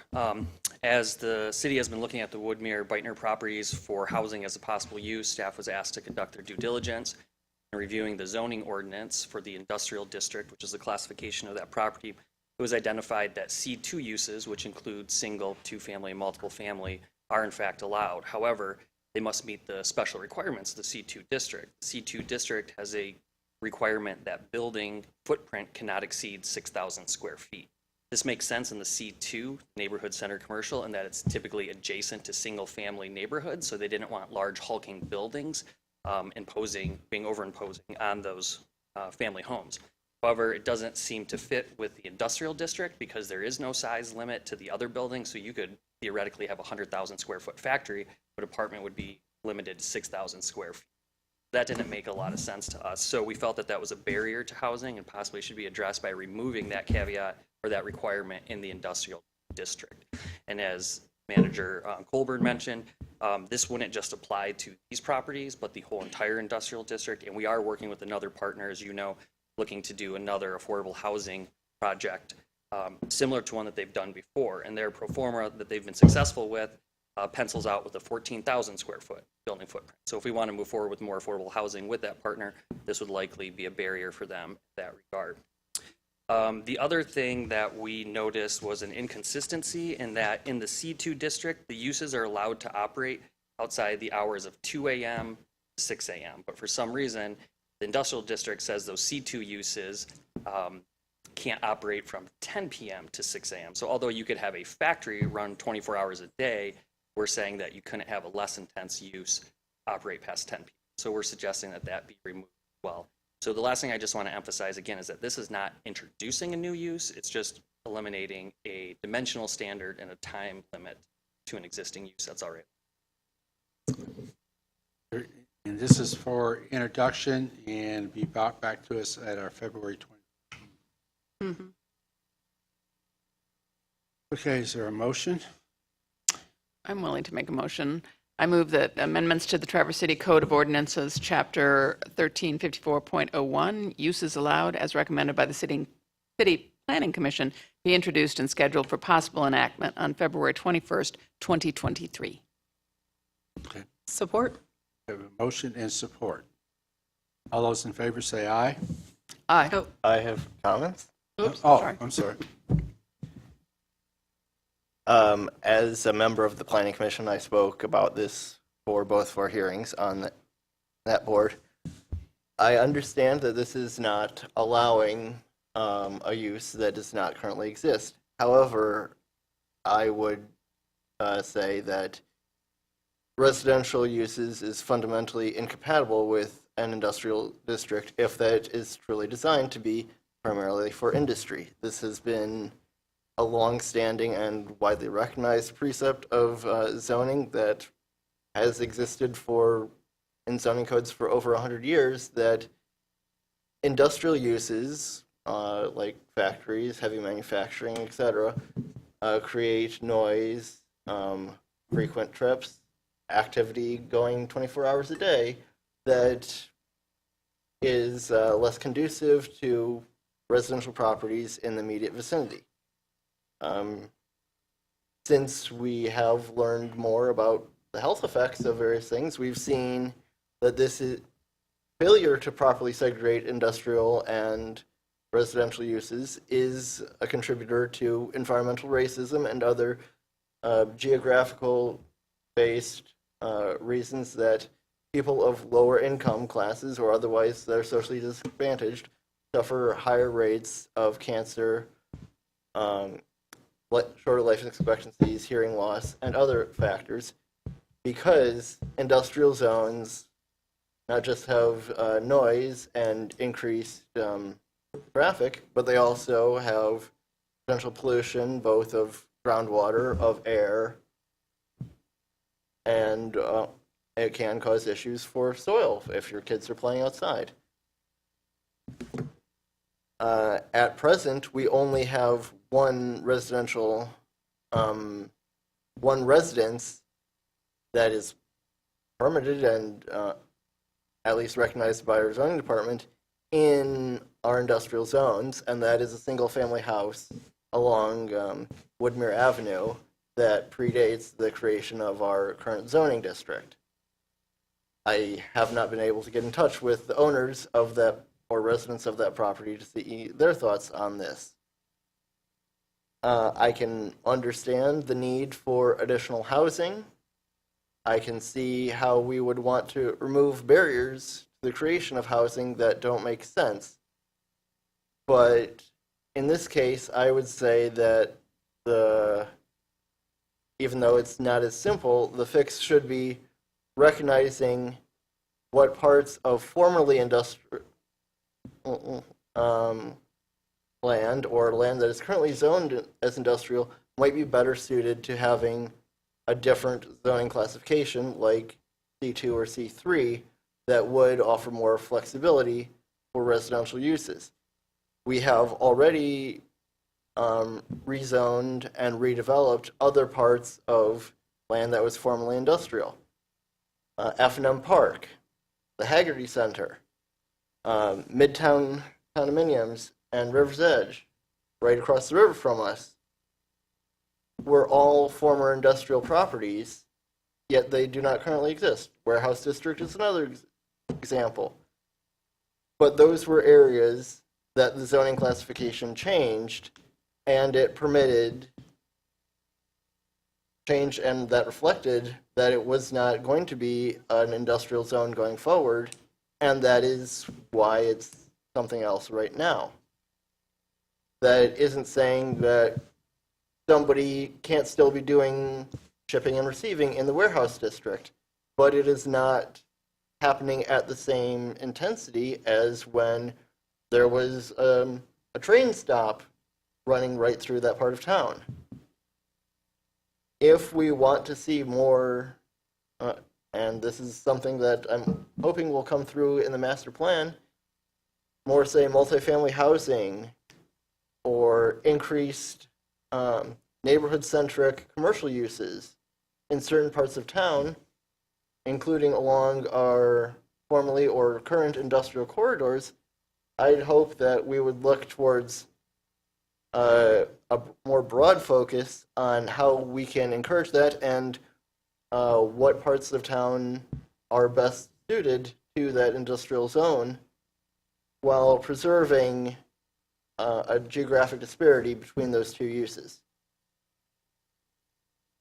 Sure, if we remove dimensional variances and allow this, or even without it, we could see somebody develop an apartment building, either small as present or larger if we allow more square feet, in our industrial zone off Arrow Park Drive, yet that would be, I would say, a poor location for that, in that it would diminish the ability of those current industrial facilities to then expand or to develop in ways that suited their needs if we indeed want to continue to have industrial uses being part of our overall commercial landscape in Traverse City.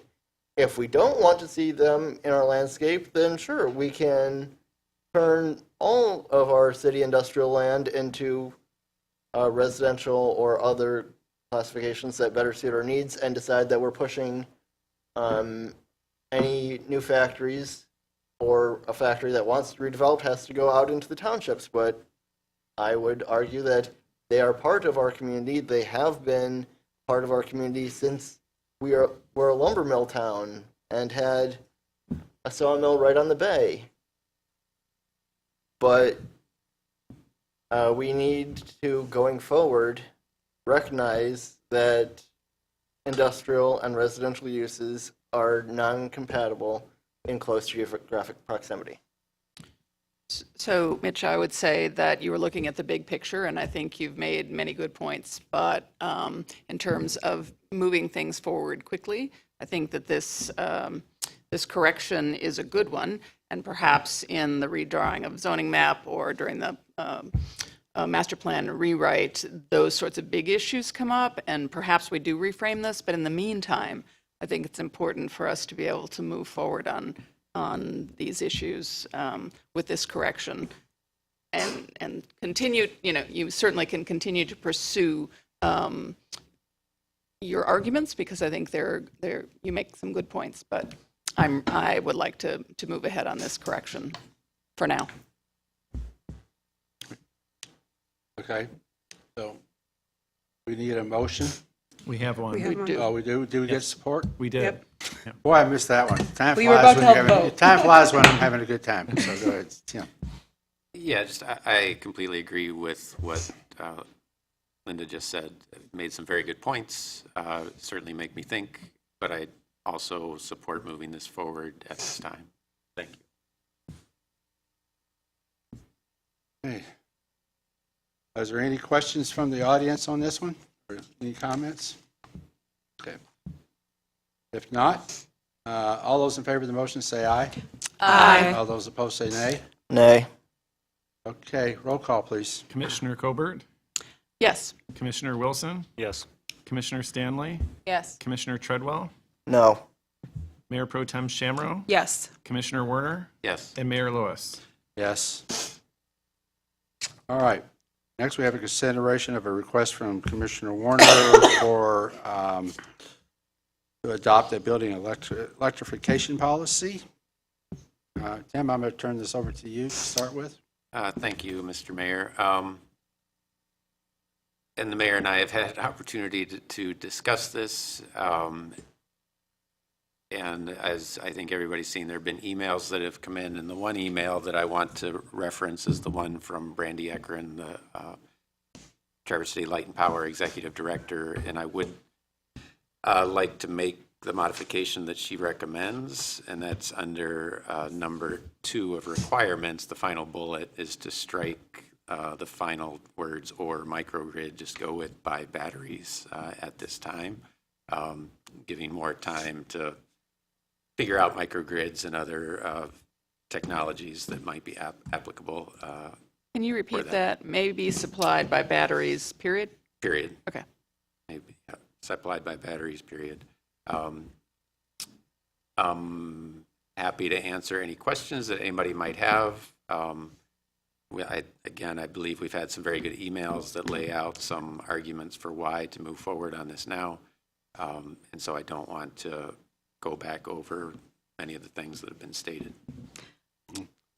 Ms. Shamro. So I'm glad that this electrification policy was brought forward. I'm eager, as we are part of the Light and Power Board, to see where the climate change study is going. And I think that I think Commissioner Wilson might have been out of country. Commissioner Colbert wasn't with us when we were asked the Green Team to come together with some comprehensive policies, not just for electrification of our buildings, but broader as well, that we asked them to kind of wrap up by the end of March. So I'm still looking forward to seeing that for some comprehensive policy.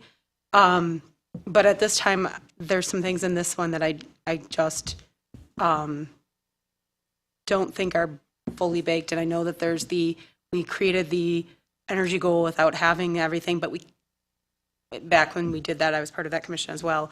But that's a bit simplistic because we did have things. We had projects identified that we could become part of. We had other things that we were working on. And especially the biggest one of concern for me is number 2 in the policy. All buildings qualify for payment in lieu of taxes, be fully electrified. We have this new pilot ordinance or law that's been passed. We still don't know what's going on with that. I don't see any data in here on how that could affect the applications for pilots or what kind of timeline that would look like. In reference to the emails we've gotten, I actually reached out to some of the people who have emailed us from different organizations. I'm not going to put anybody on the spot because we had really great discussions and they're bringing me more information. But when I asked, well, what do you think about this with the pilots? What information do you have on this effect on affordable housing? what's the cost to cities when you enact this immediately? They didn't have anything, and what everybody I reached out to said, and granted, I just got back, so I only reached out to maybe 6 or 7 of the people who had emailed us, was, well, I'm not necessarily saying the whole policy, I really just am in favor of electrification, which is where I land as well.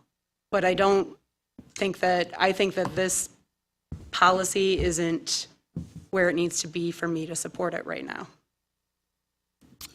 So I'll try to address that. There was a lot in there, but specific to the pilots, the new legislation out of Lansing for pilots requires that we as a community, if we want to take advantage of that opportunity, pass our own ordinance about pilots.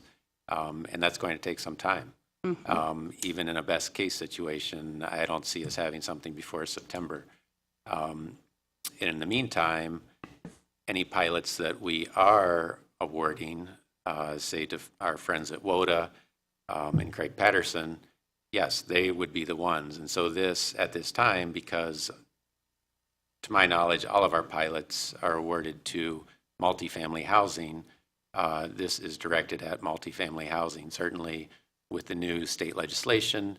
And if we come up with some creative things, which I hope we do, where maybe an ADU built above your garage, if somebody has that opportunity, can be awarded a pilot if you agree to rent only to long-term renters and you do whatever other few bullets we ask them to do. And on scale, building electrification is more difficult on smaller scale. But for multifamily, it does make sense. And the numbers currently are that it adds in the 2 to 4% range to upfront cost, but provides significant savings on utilities. And if that's what part of the goal of our city, and we haven't stated explicitly here, but as far as environmental justice, things like that, whatever terminology, and so providing opportunities for not just the most fortunate that can buy their own solar panels and put it on their homes, but for everybody in Traverse City to take advantage of renewable energy and the future. To me, this is an opportunity for that. And the opportunities to realize Inflation Reduction Act money and IIRP money are enhanced by having a policy in place that shows that our community is ready to act if and when, I hope, we're going after grant monies. And I guess I would say I don't disagree. I know I am well aware that the pilot project will be in our hands. I'm very much looking forward to that. And I appreciate the broad percentage numbers, but I would like to just, I personally would like to hear more about it in the area of ours where we have higher property values and other issues with our property from people who are actually trying to do these projects.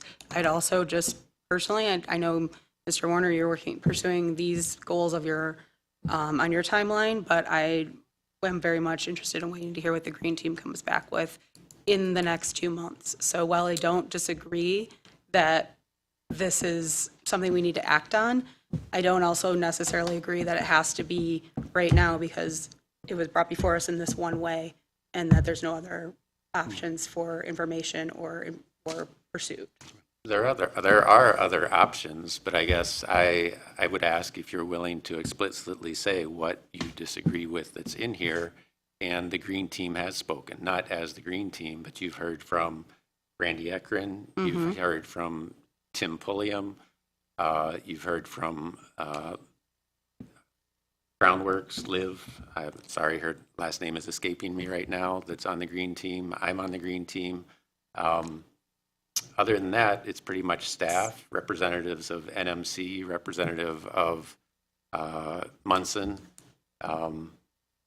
And some of those people are the ones, some of those are the people I did follow up with who then ultimately landed on, we are in favor of electrification, but yeah, you're right, some of these things in here aren't as spelled out as we'd like to see them too. We're in favor of electrification, so there's where my hesitation is. Okay. Any other questions? Well, Yeah. go ahead. I'm proud to be in support of this. This is an aspirational goal that I think is forward-thinking. It would put us in the forefront and make us a model community.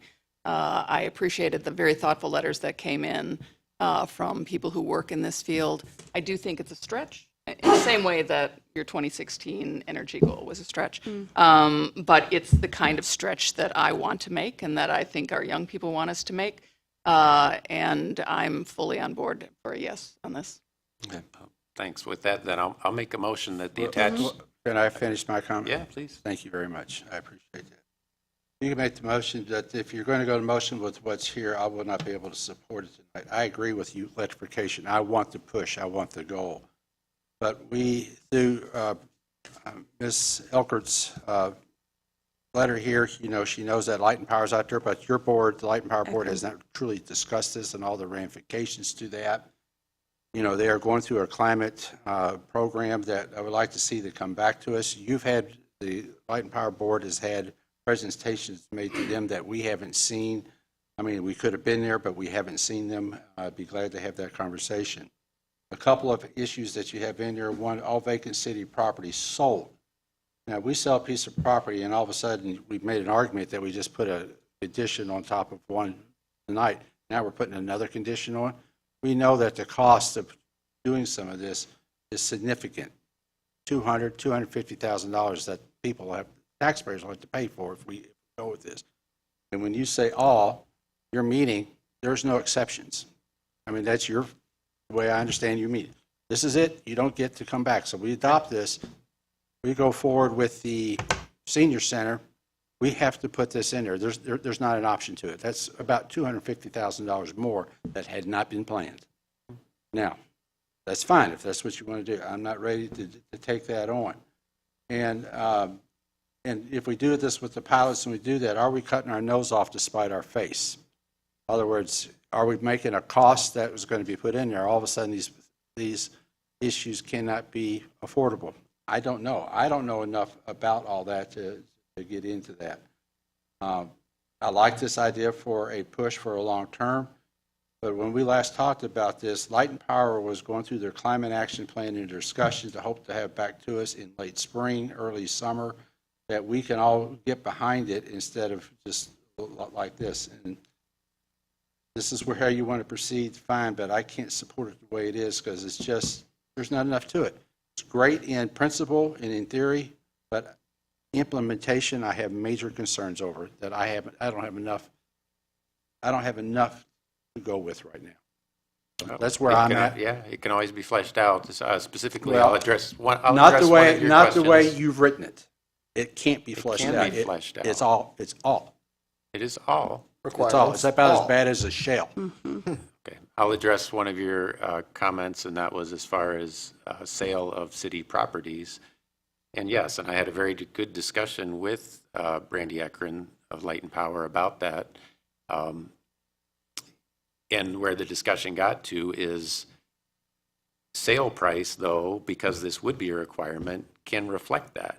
So when we're, let's say, potentially selling Beitner property for housing, if this is a requirement in there, then that's part of the consideration in what the sale price is. So maybe we sell it for less.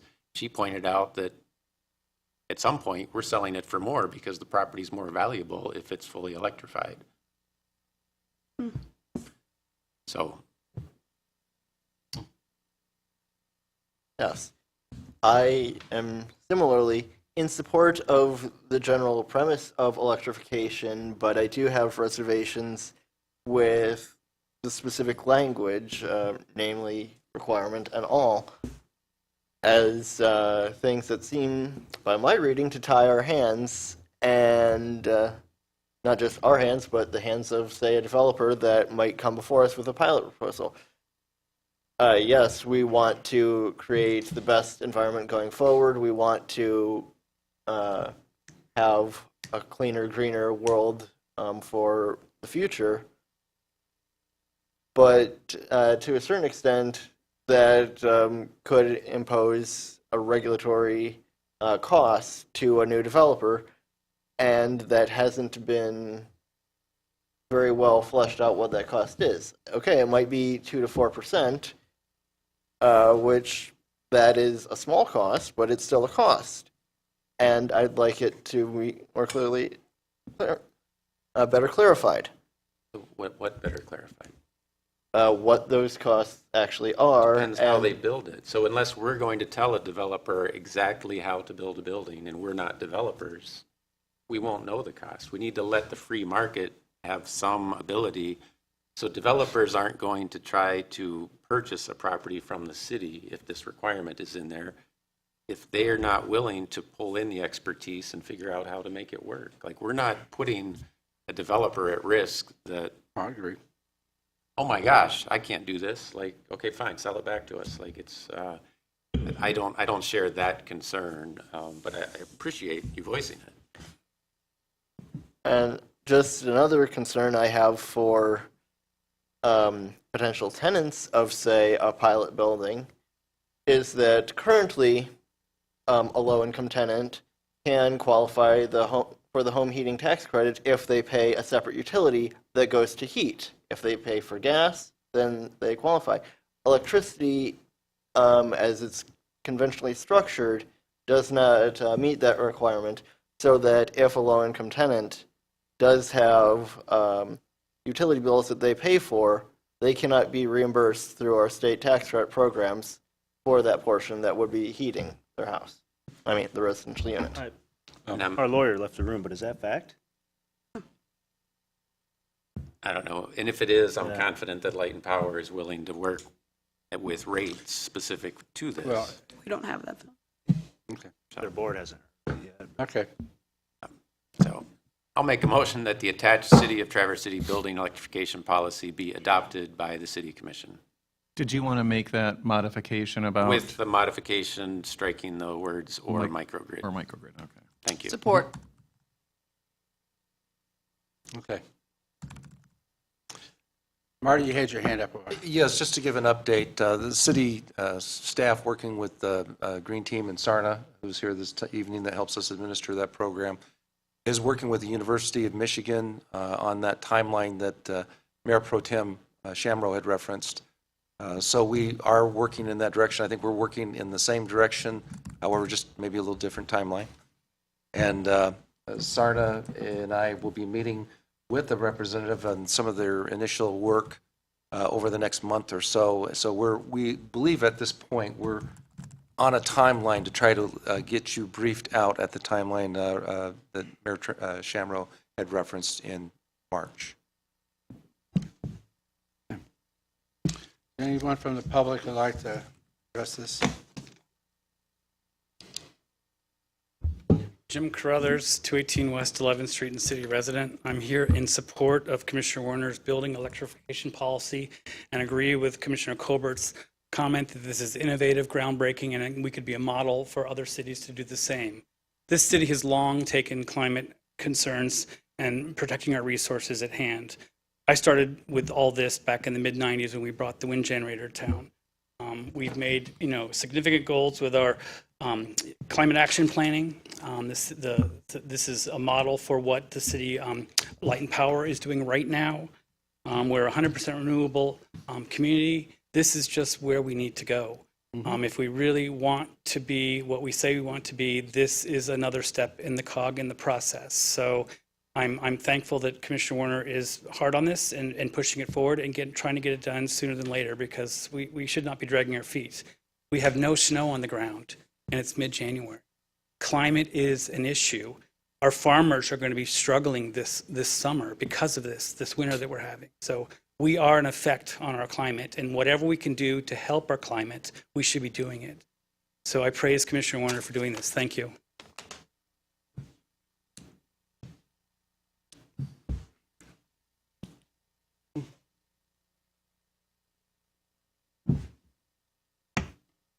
Hi, excuse me. Hi, I'm Maura Brennan. 130 East Ninth Street. I am a city resident.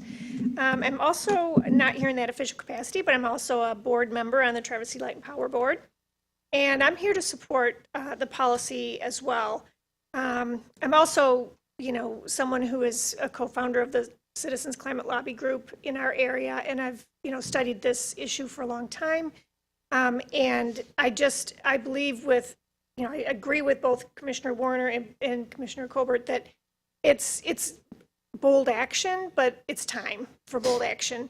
And it's long past time to be worried about whether we're going to have some sort of, regulatory, increase in value for a developer. We're talking about whether or not the planet's going to be livable in a matter of decades. And it's, it's something that we as, our city, we do have this reputation of moving first and moving, boldly. And there just isn't, we don't have time to or, frankly, it doesn't make sense, I think, to say, well, we're going to do this, but if, and it really is, we just need to move to electrification. And it's one of the reasons that it's really, I think, important. It was the slide that was, in your packet. And I just want to point out, too, that, we've had this 2016 resolution, and the 2022-2023 goals of this commission include prioritizing climate. And so really, for me, it's a question of whether we're going to actually do that or we're going to, pay lip service to that. Because I think that, the slide that Commissioner Warner attached to his, to this proposal, it, says it all. I mean, electrification is here. It's not in the future. It's here. The current trend is to just completely 100% electrify buildings. And the reason for that it's so important to do that now is because it's very expensive to retrofit them later. And so, starting now and saying that the buildings that are built, now that we have control over as city are going to be electrified, I think it's just smart, because that's where we're at. And so I appreciate your time.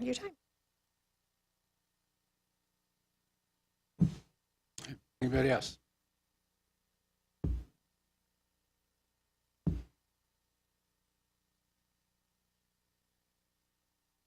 Good evening, Jim Tuller, Fire Chief for the City of Traverse City. My wife and I reside at 220 West 13th, South Central neighborhood. Thank you, Commissioner Werner, for the microgrid consideration. I appreciate that. Thank you. In fact, that line right there, I'd like to discuss if there might be, as we go forward down this path, which I do support, by the way, if there might be a consideration for some discretion, like per site or so, regarding backup power. We're looking for, with backup power or emergency power, is what we call it in the fire service, we're looking for redundancy. If a certain system fails, what's going to back it up? In the proposal, if the electrical grid, our typical service grid, fails due to either extremely hot weather, extremely cold weather, or a weather disaster, that fails, then there's going to be a energy storage system on site somewhere to pick up the slack, right, to go into service to power that facility, whether it be a fire station, a police station, a governmental center, any type of critical infrastructure that we're looking at. I recently met with Art Krieger and his team regarding the try for the grant with the solar project regarding the wastewater treatment plant. That's going to have an energy storage system placed on that facility, and we've got a seat at the table there, which I, again, appreciate very much. But those systems, the technology is still coming out. Some of it works, some of it is still under development, but I would ask for the consideration of having a standby hydrocarbon-powered generator if needed, whether it's natural gas, diesel, gasoline, or at least in new or modified construction have a transfer switch and a receptacle so a portable generator can be brought there and placed into service should the backup system fail. At our fire stations, we have some pretty big diesel generators that were purchased a number of years ago. They run very well. They're maintained, and occasionally we need to use them. But I would ask for some redundancy there to find another way to augment the proposed backup system should that, the electrical grid not be up and add energy storage systems running low, and we're days into a windstorm, an ice storm, whatever that is, is going to afflict us possibly as emergency planner for the city. My concern is also has to do with places that are designated as shelters. Our library, our schools, our civic center, some of our churches have stepped up to be shelters. So all those places where people would go when that system goes down and they don't have the capacity to power their own house or heat their own house, of that, then they go to other places, which is part of the plan to take care of them, that we look at that as well. So thank you for your time this evening. Appreciate it.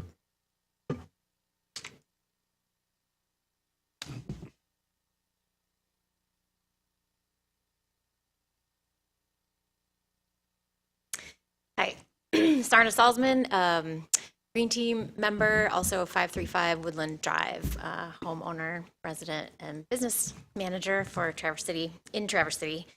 I just want to affirm what Marty said. The Green Team is working with intern from, not an intern, a student from U of M to help pull together information towards a more comprehensive set of policy proposals that the City Commission can look at based on a Green Team recommendation. I think we're on track to bring something forward in March about construction and major renovations, including some definitions around that.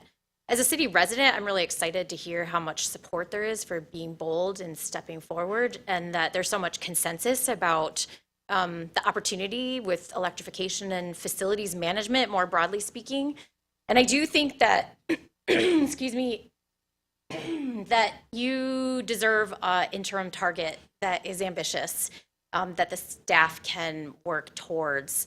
But I would advocate for something that's a little more holistic in perspective, and to give us a carbon goal to reach rather than a prescription for a facility improvement, or prescribe that our facilities are managed, the existing facilities are managed in a best practices manner through comprehensive energy efficiency protocols and monitoring. So I think there's a lot of options here, and I hope that in March we have time for a really good dialogue about what robust and forward-thinking leadership facilities construction and major renovation policy could look like, and that also we can have time to talk about what an ambitious interim target that gets you closer to that mid-century carbon neutral goal could look like. Let's set a carbon target.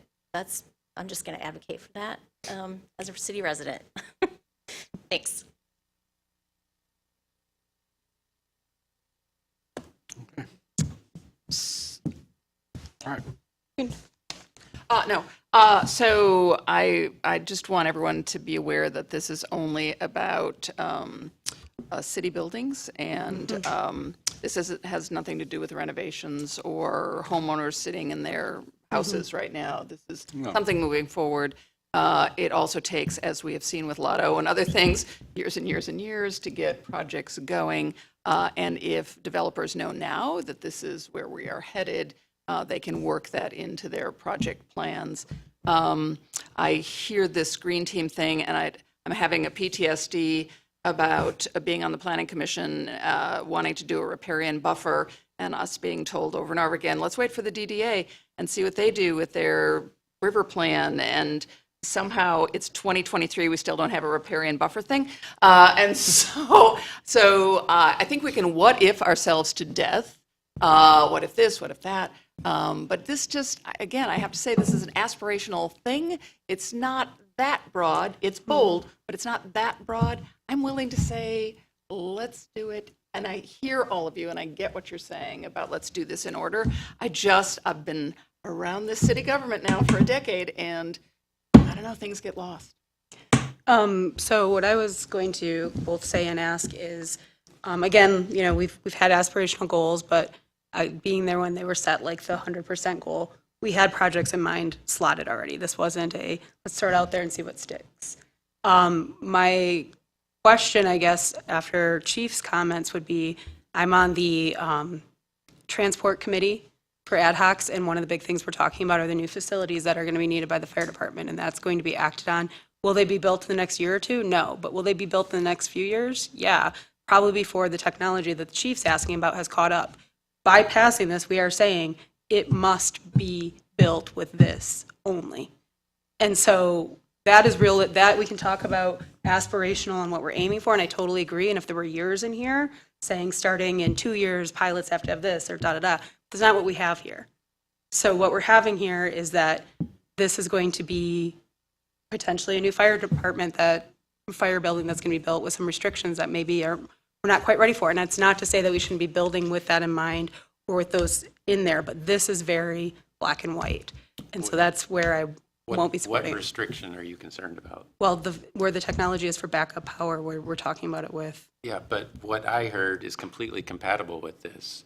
The chief, and very rightly so, is talking about not Natural gas. stationary backup power, but transportable, like the trailers that are generators that are needed in emergencies, and those absolutely have a place. And having switches on significant buildings so that backup power can be supplied to those buildings in the event of natural disasters and whatever else it might be. But I've the heard that, technology yeah. is there for this is stationary backup power, like the Opera House. We replaced a generator there recently, and there was no need to, because we as a city decided not to look into battery backup.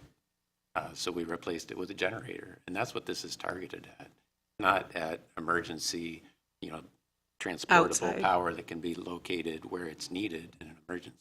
Outside, Bill, I maybe understand. you can add the word stationary. Absolutely, I'd be happy to add the word stationary.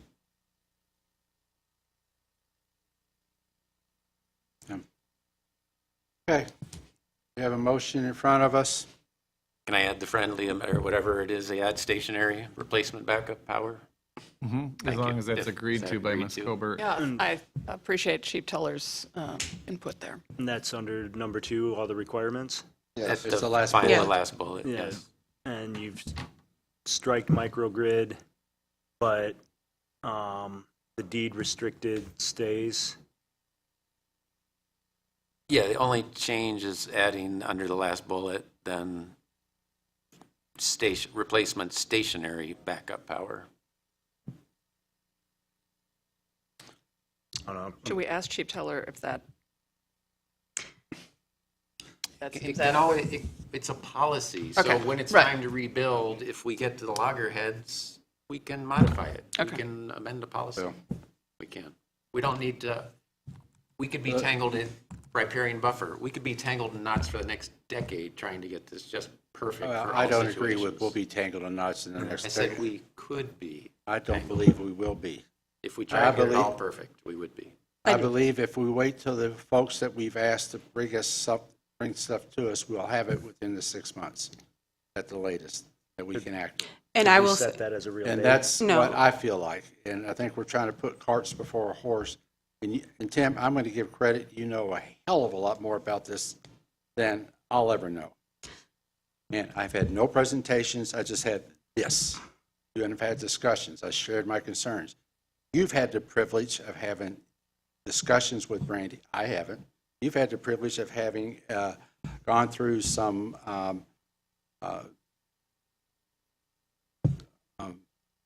at your last board meeting, which I wanted to be at, but I couldn't be. I can't be everywhere just like you can't be. There's a lot of stuff I'd like to know before I jump in here and say, here you go. I just don't know it. And so you're asking me to jump in here fully without knowing anything. And I'm just not, I can't do it. I agree with the idea, the principle. I have no problem with that. But it's the implementation details that have me concerned. That's where I'm at this point. But I think within 3 or 4 months, if we get our green team coming through with what they have, with Brandy and the Light and Power Board coming through with what they're going to come through with the climate stuff, I will probably be much more comfortable because there'll be stuff coming before us as a body that we can make a more informed decision. Can we ever That's vote right. to table things so What? that like it doesn't go away, that it can come back and Yes. puts the a answer is- timetable on us? If you do that, So that but, we can have our study well, sessions? if you have a vote on it, then you, unless you. No, it can be referred and then it Mitch. doesn't go through that. Mitch, do you technical mind if I process. jump the line really Even quick? if it does when we're ready for So, it, I'd be the w- one that put it back on the agenda. What I was going to offer up was, I will be voting against this if it does fail. I will be the first one to support Commissioner Warner bringing it back by the second week of April if we haven't had the discussion we've been promised. I will be too, so I'm not worried about it. Just on the issue of fleshing out implementation details and seeing how they work in practice, just at an earlier meeting this month, we had a lighting ordinance come before us that had passed through Planning Commission, and when the broader public found out about it, it came out that there were details that lighting professionals said, or dark sky experts said, this is something that the ordinance rewrite doesn't fully address because, okay, it was developed by people within our own departments that might know their own purview, but that's not something that they don't know all the finer points of elimination. And similarly here, if we look at this more holistically and see what are the practical limitations, what are costs that this imposes, we can have a more complete picture of what this actually looks like in how it's implemented. And it could be that very much the language that we have here or something pretty close to it is in fact something that can meet both visionary goals and be something that works for setting a priority for when we replace a new boiler or some other heating element in a city-owned building. But there are concerns about what this will actually mean for the implementation. Okay. And I feel that those questions can be addressed in the next couple of Okay, months. we've beaten this horse to death. Okay. I'm going to call the question. All those in favor of the motion say aye. Aye. All those opposed say nay. Nay. Nay. Roll call, please. Commissioner Stanley, No. Commissioner Treadwell, No. Commissioner Wilson, Not yet. Mayor Pro Tem Shamro, Not yet, no. Commissioner Colbert, Yes. Commissioner Werner, Yes. and Mayor Lewis. No. I'd like to put a second motion on the table that this be brought back to our, to a study session at our second meeting in April, if Green Team is ready. Well, this isn't the Green Team's motion. Who's though, so- bringing it back? Huh? Yeah. Who's bringing it back? When the Green Team has their program ready to bring it back, I want this back on the agenda. I want an agenda back on there. I don't want to just. Well, just clarify, say you want the green team to bring this back, Yeah. or are you directing me to bring it No. back? Who's bringing no. it back is the question. You don't have to bring it back. It's just the same stuff here. This gets brought back, but it's all part of a bigger plan. And hopefully Light and Power will be ready to make a presentation where they're ready to go at the same time.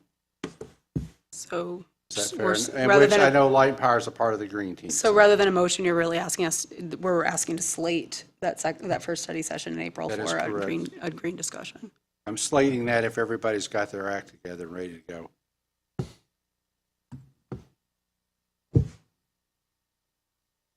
Is that okay, or do you need a motion on that?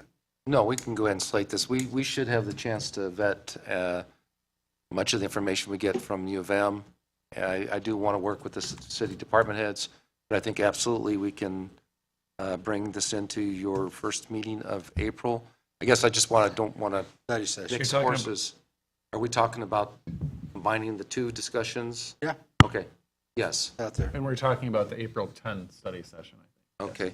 And so that you know, and I was already working on, because I did get the opportunity to be at that meeting last week with Light and Power, as to see if we could fit in. I know the city clerk and I have been working on, I would say, setting on the study session items. I was looking at bringing that as part of the education process to bring people along. So it may be not everything all at once, but bring in additional information and start building the foundation. Well, we still need to get to a policy. Yep, I'm We not, want- yeah, So, there we go. yeah, I will bring this back. We don't have a policy discussion on the, ready to go. May have some changes then, so. Okay. All right. Here we go. All right, thank you very much. Next is a discussion regarding the 2022 annual report from the Traverse City Film Festival regarding the Bayou by the Bay Bijou. Theater. Bijou. Bijou. Bijou. Southern boy. Yeah. You think it's the Bayou, don't you? So I know this has Marty's name next to it, but it was me who requested it be on the agenda. Although you. I apologize to my colleagues here because I thought it would be in the next study session, not at a business meeting. So I know these tend to go late. So it was brought to my attention back in the fall that people were trying to reach out to Film Festival to do some things at the Bijou. There was no way to get a hold of people. Another person had pointed out that really since Film Festival, there hadn't been many showings there. Having been part of the discussion when we renewed their contract, that was brought to us expressly because they wanted to put in a new HVAC system and didn't want to put that big investment in if their lease was just going to expire in a couple of years. I knew that we had put a condition that they had to operate for 200 days in a year and that they were supposed to be available for the public, and some other conditions of the agreement. One that I believe I've discussed with Lauren since then as well is that they were supposed to do the HVACs, not just like they came to us for that reason. That was actually part of the contract discussion and the agreement. And so as I began to reach out to staff, it became clear that much of that had not happened. And we did eventually, shortly, I think I asked maybe in September, about a month ago or so, we got a annual report from them, which is actually part of their contract. I was informed that was actually the first one we've had since 2017, when some leadership change happened there. So I guess what I really wanted to bring this forward for, and again, not on a night like tonight, but was really just because this is a pretty this is a pretty obvious violation of some of the things in our contract. I have said from the start, and I'm saying now, I'm not looking to terminate the contract. I'm not saying that we need to bring down have it rain down in fines or anything like that. But I think that this is a pretty big error that for a public operated property with a contract with the city that the city commission approved, for us to have just accepted and filed the report and not really had any discussion of it. So I wanted to bring it up for that reason, as well as, take the pulse of, is this something then, I guess kind of in large part to say, I would not accept this if this happened again next year, then I would maybe be talking about different contracts and changing things, because that would be another violation. And I'd be open to hear what other commissioners have any thoughts on it, or are you all just kind of in the boat of, well, now we know, so. I have a question for Lauren. Were there consequences written into this contract if the conditions weren't met? It's a general breach of contract that would have occurred. Which means? It could be a reason to terminate the contract. There's not specific, like fines or something like that, if that's what you're asking, is not baked into the agreement. And you got to go through all the mediation steps and everything you got to go through. Mm-hmm. Now, does a violation, and I meant to ask you this before, so I apologize. Does a violation under the way that it was presented to us present grounds for reopening the the negotiation, or is that set in stone? It's either terminate or not? Well, I mean, it's kind of like what the mayor just said. There's a process for a dispute under the contract, which is what it would basically turn into in that scenario. Mm-hmm. So we wouldn't be able to, say, impose a fine if they breach the contract until the contract comes up for renewal. There's no fine. There's no We don't have defined within the contract. Okay, here's the question I have. In here, in the amendment we did, it said they were going to do work on the HVAC system. Do we know exactly what, I don't have it in here, do we know exactly what work they did? I had discussions with them. They said that they brought in a firm to take a look at it. What they ultimately did is, instead of replacing the system, which they estimated cost around $200,000, is they upgraded the filters instead of replacing the system, HVAC system. But to your answer, Richard, the agreement said that they would install and enhance the HVAC system by December 31st, 2021. I did not. And I don't know, and second off, when the theaters reopened in 2022, I think they reopened in 22, didn't they, early? You know, some theaters had, you know, you had to wear masks. In some places, you had to show you had vaccines. Some places didn't. Were the restrictions that were put on by the film festival or the this group, did they have restrictions in place that limited people who would go to the theater? Yes, they had both. You had to show your vaccine card and wear a mask. But I think that was 2021. Yeah. Yeah, I don't think that was I don't know. 2022. I don't remember I think by the early dates. 2022. I don't remember when theaters were opened again. I don't remember the dates, so. It was 2021. Yeah, Huh? and as 2021. somebody that went to movies there, I'm not sure that necessarily imposed a restriction on how many people they could give tickets to or how many screenings they could hold. Mhm. Because I mean, they had pretty significant, if I remember correctly, we're going to do this, you know, there was, you know, was that a factor in their limitation to how many days they could be open? I do not know. So was this something that they did that they didn't need to do? They just used extra caution, but they hurt themselves. I don't know. In the conversations that I had with their staff, there was 3 people that I spoke with over a period of the last few months to get the report and to follow up. And they stated that one of the big problems they had is the people that they rely on, many of them volunteers, are also the ones that are vulnerable to COVID, and many of them did not, at that time, not able or willing to volunteer. So that created a bit of a hardship for them. And that part I do agree, because they are basically a volunteer-run organization. Certainly. I understand that. Oh, go ahead. No, I was just going to say, of all of you sitting here, I am more involved with this group than any of you, and have been for since 2008. Actually, I was pretty much a key player for about 9 years. It's almost 10 o'clock. I don't want to get into this now, but if somebody wants to have a small group discussion, or if someone needs some reference, I know all the players. I can tell. I could talk for a half hour about this right now. It just seems that this is not the time or place. So, so I'm your reference on this one, but I don't think we have legs to do anything here at this point. And there's certainly all theaters are struggling right now, and this is no different. But it doesn't preclude the fact that they didn't meet their contractual obligations, and so it's complicated. Yeah, and it's not just about the days. I know that they did some showings of Jeux Noël towards the end of the year and probably got very close, but in the contract was the HVAC upgrades too, and that's troubling to me. Is anybody, I don't think, is anybody so here I from kind the of blame group? the city. I wasn't part of your discussion, but I don't know why you extended this early. Because this is what happened, and correct me if I'm wrong, I think Commissioner Warner's the last person left up here, but it was, we want to make this investment in the HVAC so we can open back up like we've reopened the state. And for that, we will get this extension on the contract. Then we built in, because of the discussion, okay, the HVAC has to be done by January 31st. I think we had a date must be open by and operational, and then must operate for 200 days during the year. So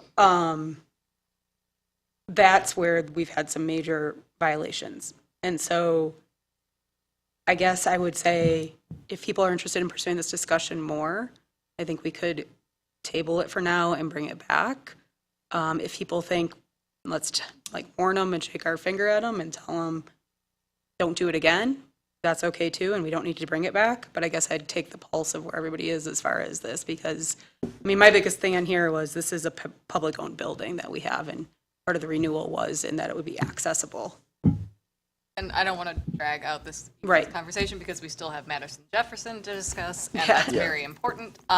But I am curious from the city manager, you indicated that there were 3 people that you were working with to get the annual report.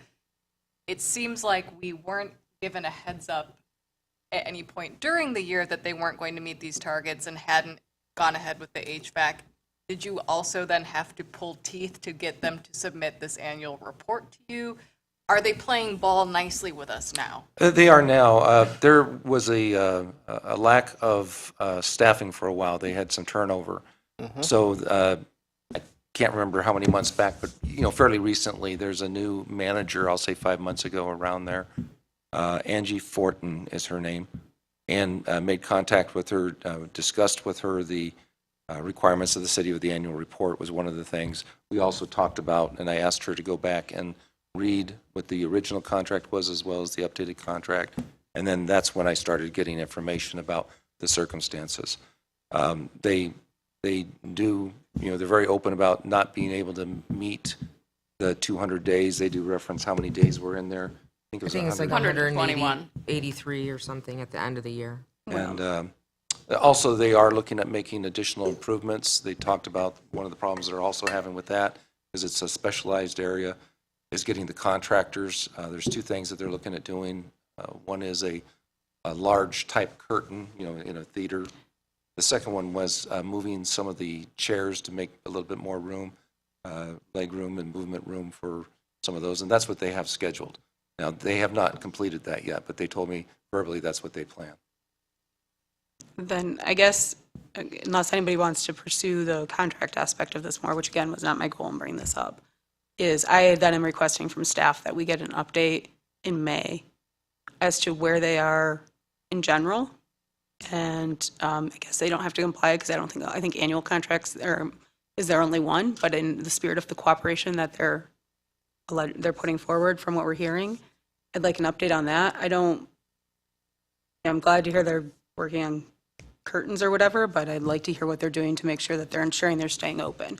Because I do know we have reports now that we have a more virulent strain of COVID, and I'm really not in the mood, I really will not be accepting next year of, well, then this other one came along and then we couldn't open again. This is a issue now, so I guess that's what I would just request. We can certainly talk with them and get some additional information back to you in May. Thank you. Thank you. And apologies again for not having this during study session. Okay. Okay, last item in the new business is consideration authorizing a contract for the 2023 Jefferson and Madison Street reconstruction project. Marty, I'll turn this over to you. Yes, thank you, Honorable Mayor and City Commissioners. In October, the City Commission meeting, we were review the finalized plans for the specific reconstruction of the two streets of Madison and Jefferson. Went into great discussion. As you know, we'd gone out to bid, and what's brought back to you is a bid from Elmer's Crane and Dozer. And at this point, it's pretty much as we expected. It's a little bit over by about 10%, which in this environment isn't overly surprising, but it is prepared and ready to go so that we can construct this upcoming year. We have a motion here and with a direction where all the funds will be coming from to start this project. Okay, any questions? We've been through this one a few times too, so. Yeah, just a question about the $46,700 from the Parks Tree Fund. Just I'm not familiar with the Parks Tree Fund. I know we have a tree fund. I just want to be sure that, like, I don't know how much is there. Is that a small part of a Parks Tree Fund because this is a street? I don't want to be taking all of the Park Tree Fund money for a street, and now, we only have $10 left for trees and parks. I don't know what. Yes, I can answer that question. I believe we have approximately $76,000 in that particular fund. Part of the plan, as we went through that process of creating that fund, was that when we have internal projects that we need to take trees out, that we're to replace them and be able to make sure that we're maintaining our tree canopy. There are 26 trees that we've had the arborists go and look at. They're not in good shape. So we're planning on replacement of that particular item. So it's appropriate that as we have the funds set aside for when we take projects or trees down within city properties and projects, that we replace them. So that's specifically what we're utilizing some of those funds for. It's not the entire fund, but it is, 26 trees is pretty significant. Okay, thank you. I'll be glad to entertain a motion. I'll make the motion that the mayor and city clerk be authorized to execute a contract with Elmer's Crane and Dozer of Traverse City for the 2023 Madison and Jefferson reconstruction project in an amount not to exceed $3,960,000, which includes a 5% contingency with $1,167,000 coming from the sewer fund, $1,540,700 from the water fund, $1,162,500 from the capital project fund for street reconstruction, and $46,700 from the parks tree fund. Such contract subject to its substance by the city manager and its form by the city attorney. We have support? Support from Ms. Shamrow. Thank you very much.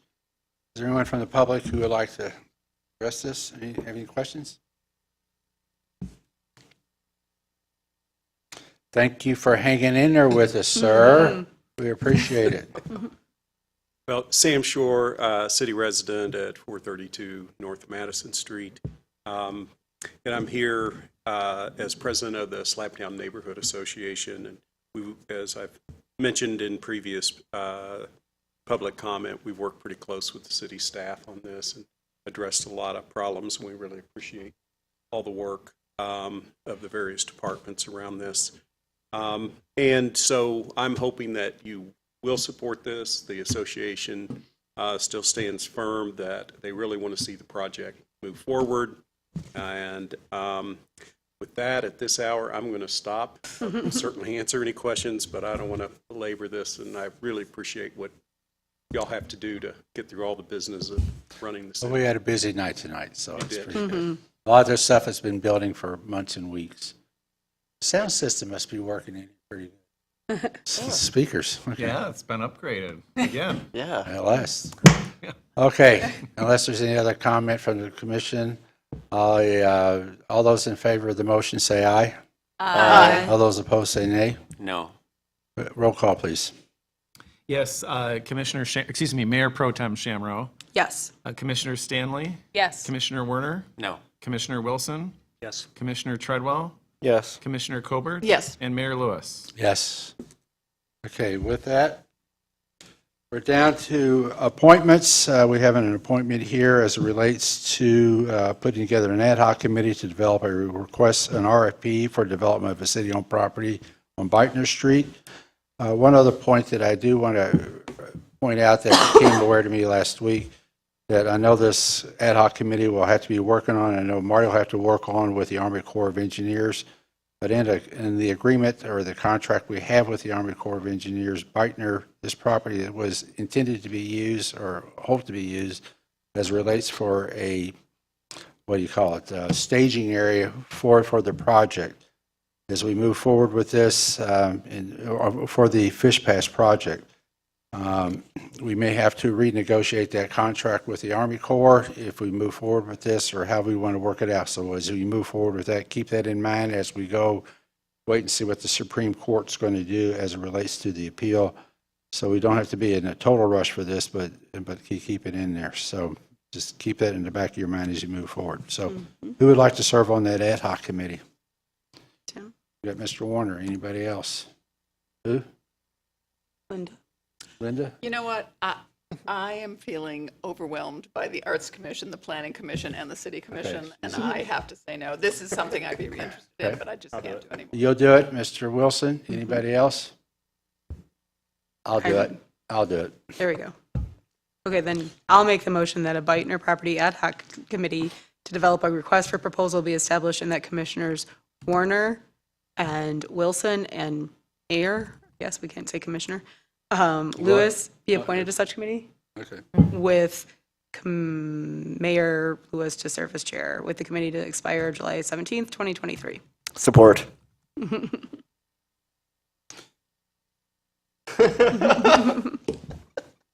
All those in favor say aye. Aye. Did I I'll say bring donuts. Oh, coffee? he is good for morning donuts for an ad hoc. Okay. All those opposed say nay. All those in favor. Okay, you have reports and correspondence that you can go through. We now down to reserved public comment. None. General public comment? None. Mayor and city commissioners? Good to be None. back. Well, there's no snow on the ground. I said none. Anyway, we are hereby adjourned. It's now 10 o'clock. Shoot, I wrote a note on the top of mine, I can't remember. Oh, I remember what it was.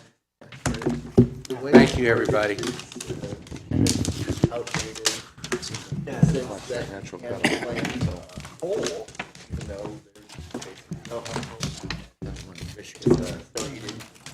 Oh, we've had plenty of those. It's not when good decisions get made.